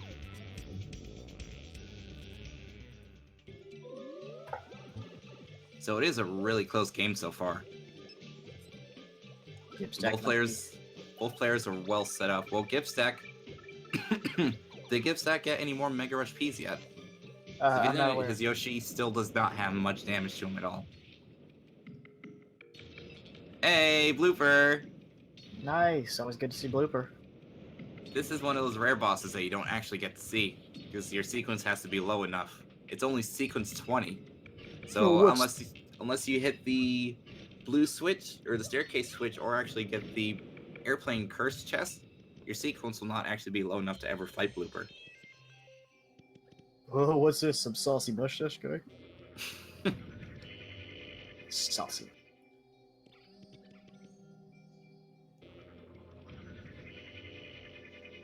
Ace commentary. Thank you. You're welcome. Blah, blah, blah, blah. Not even bother charging it. Just bop him. And that is a free 10 points. I do like the character design on the paper bloopers.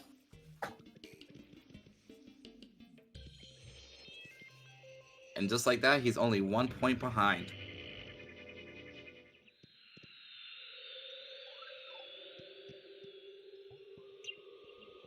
And he actually gets Magnus. Another fight that you don't usually see that much, because your sequence is not usually this low when you roll into him. So this is going to be another quick 10 points. That staircase switch is really coming in handy for Gibstack. Mm-hmm. He's really only skipped 2 bosses, which is pretty good.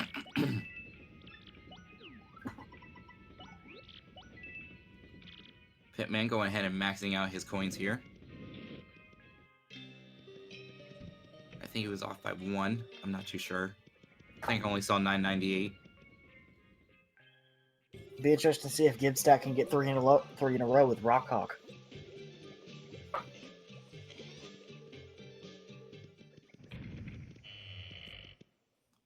That nice diamond star that you can't get. The thing about that is if you actually do hit that platform, the item actually changes once you hit the platform. Yeah, that's unfortunate. So, it's a troll. It's such a troll. You can hit it because there's a crystal star up there, and it'll change to something else. It just comes down as it's a different crystal star. Palette swap. Yeah. Just here, have a mistake.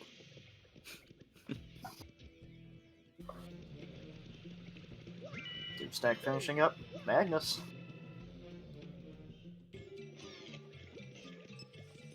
So with that, Gibstack actually takes the lead. One really rare boss, and one that you don't actually see that much. Speaking of which, Pitman is actually having trouble finding a boss. It's been a while since he fought Crump 2. Wait, did I say something? Did I say a no-no? Intimidating Canadian? Apologize if I did.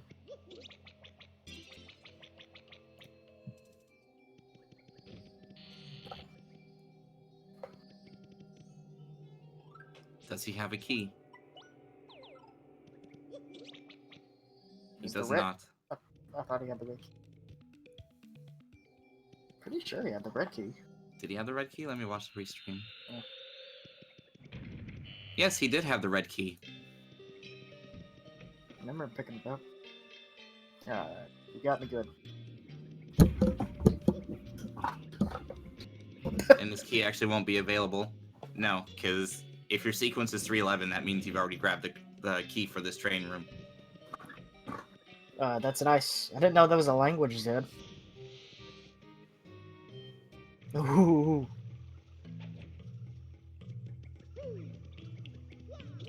That's unfortunate.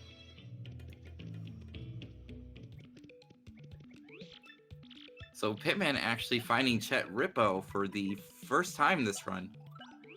So he can go ahead and freely up his FP now. He will not have to worry about point swaps anymore. Gibstack getting his Mega Rush piece. So it's based upon that Pitman can actually just consistently take out bosses now.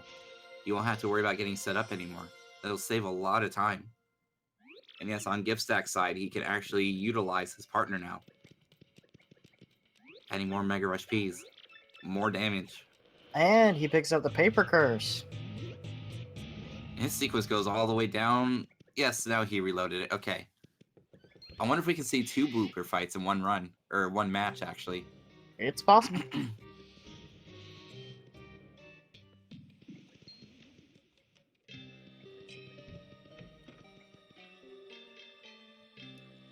It's scary, because there's a lot of rooms that can just up your sequence upon entrance. I'd like to see Gibstack get Goro too, since he's got that Shine Sprite. Or did he use it? No, I don't believe he's actually used it this run. Yeah, he used one last Gibstack run. finding himself Dark Bones. And Pitman actually jumping all the way back up to Magnus 2. Ooh. But still, the points here will be really close. Pitman does not have to set up anymore.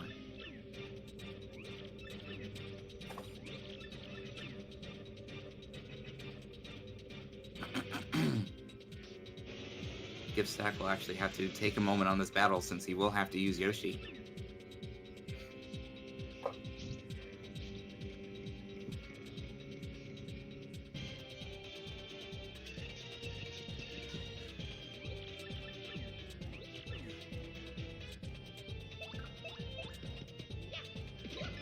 It's gonna make use of Supernova.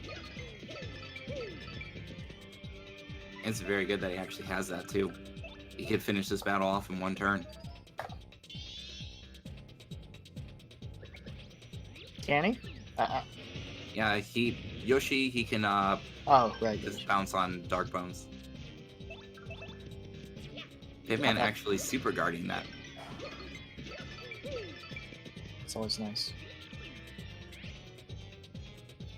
And down goes Magnus and down goes Dark Bones. Simultaneous boss defeats. Gibstack will be pulling a little bit more ahead because of that level up. But it also means he'll have to run into another battle to reset up Yoshi, which isn't a difficult thing. Oh, and he'll get another point because of the key. Magnus 2.0 is showing Pitman his love with that love pudding.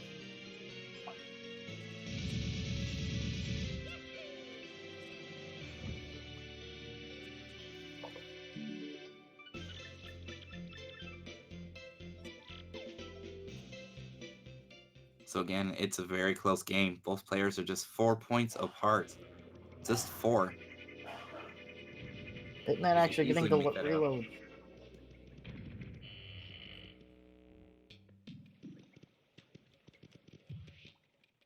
Pitman's actually not going to go for that key. It does take a moment to actually grab the key, so I do not blame him. This is a point where you just want to keep running through rooms. Gibstack's gonna grab the palace key. Which is not a bad idea. His sequence is already after 8 Chapter 8 boss, so upping this, he can still already fight the same bosses.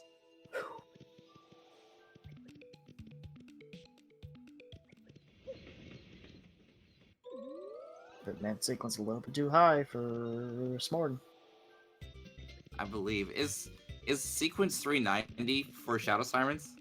Yes. Okay, so grabbing that key actually didn't make him miss Shadow Sirens then. Oh, that is Because true. now he's at 393. It would be fun to see a Bone Tail this run. As always.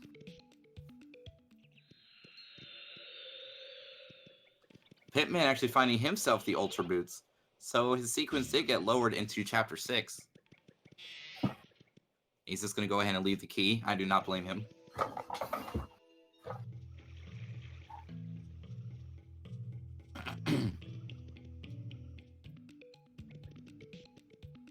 Though I do believe he could have picked up that ring, but he got time.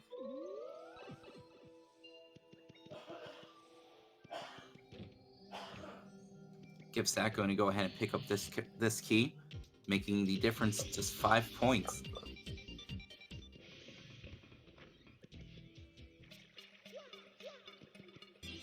Now we're back to 4 points. You go, bro. These last 13 minutes are crucial with every choice that they make. Pitman actually, he gets super boots. So this is gonna lower his sequence. Gibstack actually finding himself Atomic Boo. And he does have the hammer this time. Pitman is passing up key items though. The first few are understandable, but the one in that room, that card key does not up your sequence, and it does not take that long to reach it. Oh, Pitman actually finding himself a boss too. Cortez. I think it's the first time we've seen him this game, hasn't it? Or this match? Yeah, I believe this is the first time we've seen him this match.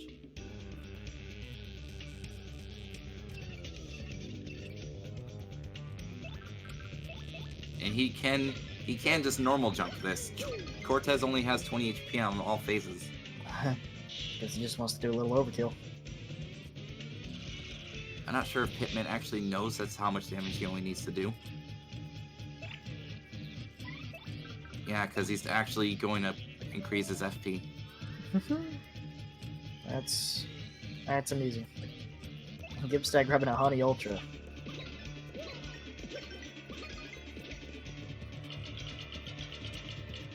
Imagine if Cortez actually did have 50 HP for each phase. That would be such a long fight. It'd be final boss long. Well, final boss HP. Though I almost thought he jumped on the sword for a second. Well, Gibstack actually finds himself gone 06 to get Nice. this chest and a nice sequence lower. 6 points in the bag. Now both players are 8 points apart now. My money is on Nacho Grova. That's gonna raise your sequence, Gibstack. There you go. And he decides not to grab him. And he jumps all the way to Gloomtail. Ooh. I'm just loving this for the hype. They're so close. Gibstack is in progress for another boss while Pitman's still finishing up his cutscene. Which he can't actually reload this to skip this part, but he's not doing it. I'm not sure if he knows or not. As soon as you see your sequence jump to 253, you're free to reload. The reason it's better to have a lower sequence is because there's more chances you can get a boss. Sequence is where you are in the story. So say if your sequence is like in chapter 5, then you won't be able to find any chapter 1 through 4 bosses. Gibstack super guarding that breath. Takes him out with Bobbery. Which I'm pretty sure he did that to avoid level up. I'm not sure what his star points are at. Yes. Yeah, that makes sense. So now he can just pull Yoshi back out. It's looking really nice in Gibstack's favor if he can keep pulling out these bosses, but Pitman actually has a lower sequence. And he finds Magnus too, again. Wow. Gibstack's going to go ahead and pick up the star key after the fight, so it's going to be 131 to 121. Still 10 minutes left though.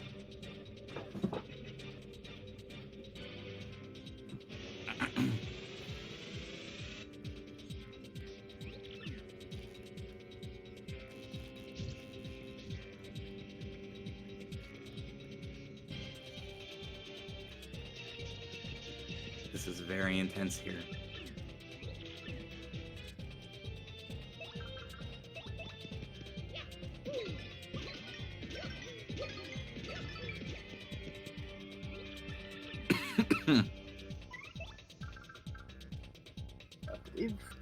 No, he hasn't used that sequence slower yet, so gotta put him back down below Cortez once again. And he's gonna go ahead and use a Curd Shell here to actually withstand the hit. I don't remember if Pitman actually has last stand down or not. Oh, well, he super guards it again. That man is just super guarding that attack so many times. He's gonna finish off Magnus here, and that's gonna be fight over. And a nice level up to get his FP back. And he's probably gonna go ahead and upgrade that FP so he won't have to worry about it so much. Gibstack gets score too. He's able to use that Shine Sprite. And another 5 points for Gibstack. These last 9 minutes for Pitman is gonna be really tense. But more importantly, he brought Gus back home. You can return to your post, little buddy. Zeph, make it 100 points for bringing Gus home. Not. Here's the dark side of the story, though. Zeph actually said specifically that when you start, Gus is actually defeated now. So who is this that you have with you? Is that really Gus, or is it a ghost? Because in this, he's defeated now when you first start a file. He's not even there to begin with.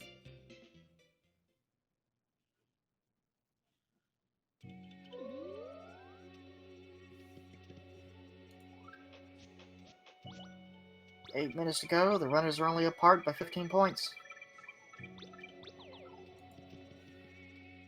This is anybody's game. Anybody's game indeed. We have not. I don't believe we've seen a Shadow Queen yet this run, have we? We have not. Pitman actually getting himself a nice sequence lower.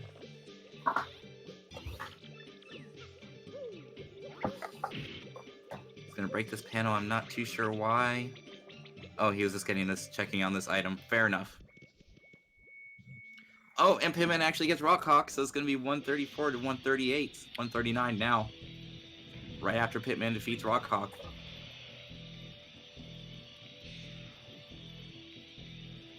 And Gibstack also getting Rock Hawk. Wow.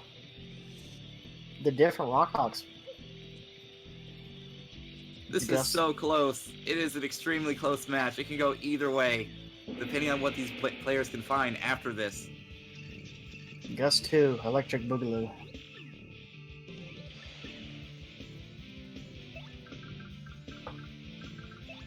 This is like the efficient version of watching a Paper Mario playthrough. Down he goes. I wonder if Pitman knows that he can actually reload so he doesn't have to watch this ending cutscene. No, he's actually going to sit through it. A lot of these cutscenes after bosses, you can actually reload out of a lot of them. You cannot reload out of Magnus 2.0. But a big majority of them you can. Down goes Rock Hawk for Gibstack too. Is anybody's game. There's the man himself still.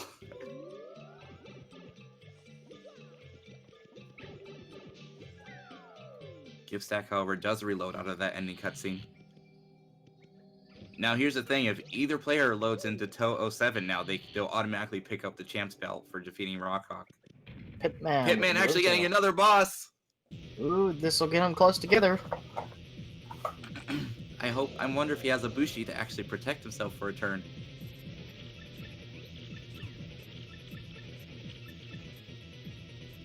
Gibstack actually finding himself a sequence reset too. Hitting this panel will actually drop your sequence down to chapter 2.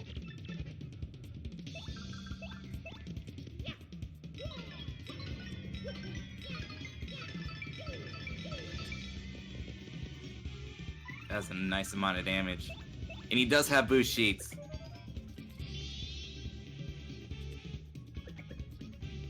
Gibstack sitting comfortably at 150. He has a good amount of time to find another boss to put his lead ahead a bit more. Yeah, I think he has enough time to get Shadow Queen if he wants. He's And gonna he go gets ahead and the grab this cookbook. diary. He's grabbing any Or point diary, he can excuse me. to keep Pitman away. Makes a lot of sense. Fortunately, does raise his sequence.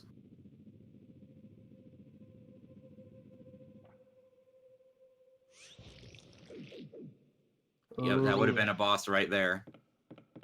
and there. Wow. Yeah, see, I wouldn't have done that if I were him. Look at me, I'm smart. I would have done that. Gibstack's sequence getting ruined even more by getting in front of the train station, but he's at 310, which means he can still pick up the key. Pitman needs one boss, and the lead will be his if he can defeat it in time. I was blurry on my screen. It looked a bit like a turtley leaf that key picked up. Gibstack's gonna go ahead and pick up the Ultra Hammer here. That's gonna be another point. Gibstack is getting all these key items and upgrades to keep that lead a bit ahead. Gibstack could use a Atomic Boom out of it now.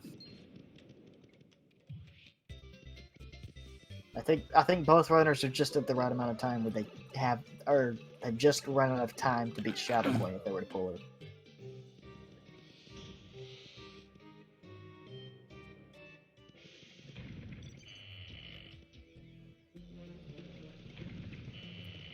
You can feel it. Like any one of these rooms now is gonna be a boss room. Mm-hmm. Really hoping for a bone It's tail. really, really tense. There's that chance belt. Nice job. Fortunately, we gotta let Jolene have her moment of talking and fixing her glasses, and she finally gets the heck out of here so he can move again. Gibstack picking up yet another key item.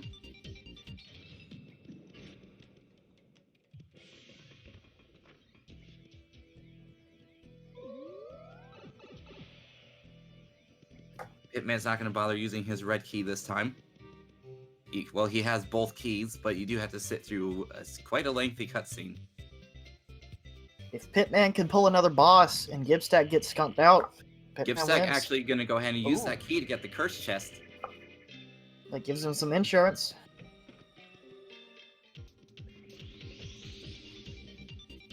Pitman again deciding to skip that card key. Gibstack grabbing those items. Guess hoping to get another point in the badge catalog. So Gibstack has the sequence and he has the score. It's on Pitman to bring it back somehow. He has 2.5 minutes to find something.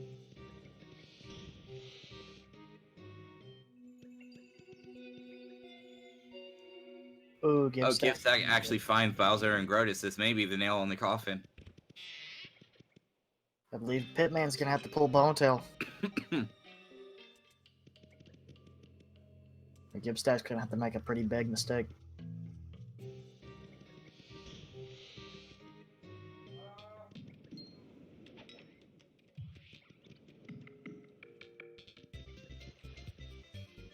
Yeah, Pitman's gonna have to pull something very good here. I think it's And gonna there's get Shadow a Queen, good but he start. cannot defeat her in time. Oh, and that wrecks his sequence. Yeah, I think that's gonna be it.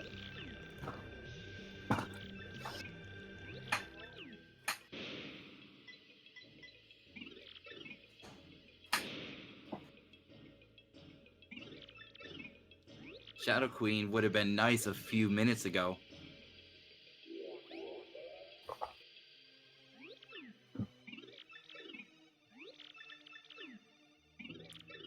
He'll have to say no here, but even if he does, he won't have enough time to find something else. He only has just enough time to do Bone Tail, but the likelihood of that happening is 0 to none. Right after this room. Come on. 1 in 17,000 chance. No, and he Got doesn't get it. 06. Alright. I believe somebody said it takes a full minute to do Bone Tail. Like, if you can do it perfectly. That's him Pitman, rather, he would have to actually take a few turns to do it, because he does have Power Bounce and not that many Power Rushes on. Yeah. I'm gonna call it. Oh, and he actually has Zap Tap, so Gibstack may as well just stall here. Yeah. GG, guys. Just gonna go and add the point once this timer's finished.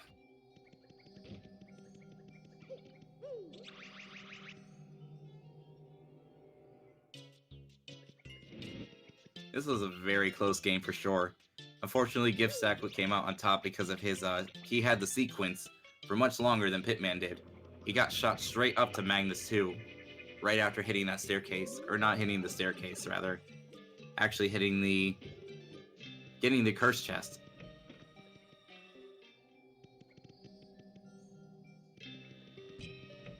And that's going to be the end for Gibstack, because that actually takes 20 seconds if you don't mash through it. John 03, and he ends in a pit room. But Wow. It's one with an item. Crystal Star? Hello. Nope, Tornado, John. Hello. My run's over. Yeah. Yeah. man, that was tough, Pitman. Yeah, it was. I at least played that one a lot better than the last one. It was a game I felt alright about at least. Bosses didn't really go in my favor, but what you gonna do? Wow. That was a great match for both of you guys. That was so close the entire time, mainly within 4 points most of the time. Yeah, it was really close. I had such a bad start to that run that I thought I wasn't going to be able to do anything. And then I got to a shop and got Mega Rush P and I could get everything for every boss. Because I had no setup until like 18 minutes. Pulling out Mega Rush P really quickly was exactly what you needed. Yeah, and I had to. I didn't want to fight Grotus and Bowser at the beginning because I didn't have good setup, but I thought with Art Attack I could do it, and I just barely was able to do it.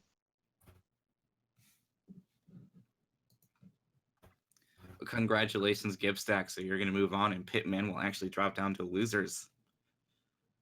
GG. That was a great game from both of you. That was very intense for those last 10 minutes. And I was about to get ready to jump out of my chair if those bosses kept going. I was glad we got to see a game 3 though. Super exciting. Yeah. Yeah. I think that's all I want to say. So I suppose anything else anyone wants to say? Of course, you guys can plug each other in if you haven't already.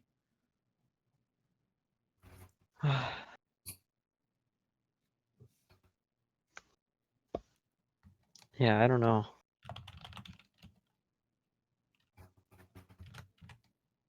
That was so close until. There we go. I went ahead and did it for you guys. Thanks. I don't Go know ahead and follow both these guys. They do really well in this. Not usually. Okay. Okay. Maybe I did give a bit more credit than he deserves. Oh. Yeah, Pitman, you're fine. That's who I was talking about. Yes. Yes. The next match will be Tuesday, which will be me versus Cappy. That's gonna be a pretty good one, I think. Yeah. It's gonna be fun for sure. We both use Mega Rush P. I need to learn it. I got Mega Rush P so many times in that one shot, but I kept grinding for Power Rush. I haven't used Mega Rush P before in runs. I figured this wouldn't be my first. Yeah, I don't know. I mean, I thought there was no way I was going to be able to win both games after losing the first one. That's what I thought. At least when I played Kenpachi. I'm glad it was as close as it was. That is the best thing you can ask for when watching something like this. Yeah. Did you get any pit rooms this run? He did at the end. Oh. I was gonna say, like, we actually did banish the pit rooms from the run, but not quite. And not quite. Shadow Queen didn't appear till it was already too late. Yeah, that was rough. Had I gotten her like 3 minutes earlier, that could have been. Gib, not only did he get a pit room, it was John 03, so he just left. Oh, Yeah. okay. So, not a bad pit room. I that's fine. It wasn't like Dark Piters or whatever those were. All right, any of you guys gonna keep streaming this after this, or are you all? No, I need to go to bed. I'm I done have for the school night. tomorrow. Same. Fair enough. I have homework to do. I won't be streaming myself either. I've been doing it way too much lately. I'm gonna take my day off like I usually do. I will keep going tomorrow though, because I'm gonna take tomorrow and the day after the practice. So yeah, that's going to be the end of that. GG. I gotta still wait on Gaylor Ben versus I wish Solid I Oh, could yeah. for for my next match. so Yes, much of so we gotta get some losers matches through so we can kiss the bracket back up. We're getting really close to the end though. The winners finals are basically here already. Mm-hmm. So Gib, you're actually gonna fight going up against Wins next. Hmm. Why you have so much grief? It's not that hard. Oh, you'll be fine. Shots fired. He's not that scary. Hmm. Don't let the word optimal scare you so bad. It's not that bad. Yeah, you'll be good. I think you Don't let can the word win handle scare this. me that bad. It's not that bad. All right. All right. Is that everything? All I right. suppose we're done here. I hope everybody enjoyed. That was an I certainly exciting did. match. GG. And come back Tuesday, 8 p.m. EST, I believe. So for the next match, Is it also this channel, or do we not know the channel yet? I'm not sure which I channel can it check is real quick. exactly. Undecided. Either way, we'll have to end November this 6th, 7:30 Okay, 7:30. EST or Eastern Daylight Time. I don't know. So we will have to start Kappa. wrapping up this episode here. Yeah. All right, sounds good. Alrighty. Good night, Good everybody. game. All right. Thank you all for watching. Y'all have a great night. I'm out. See ya.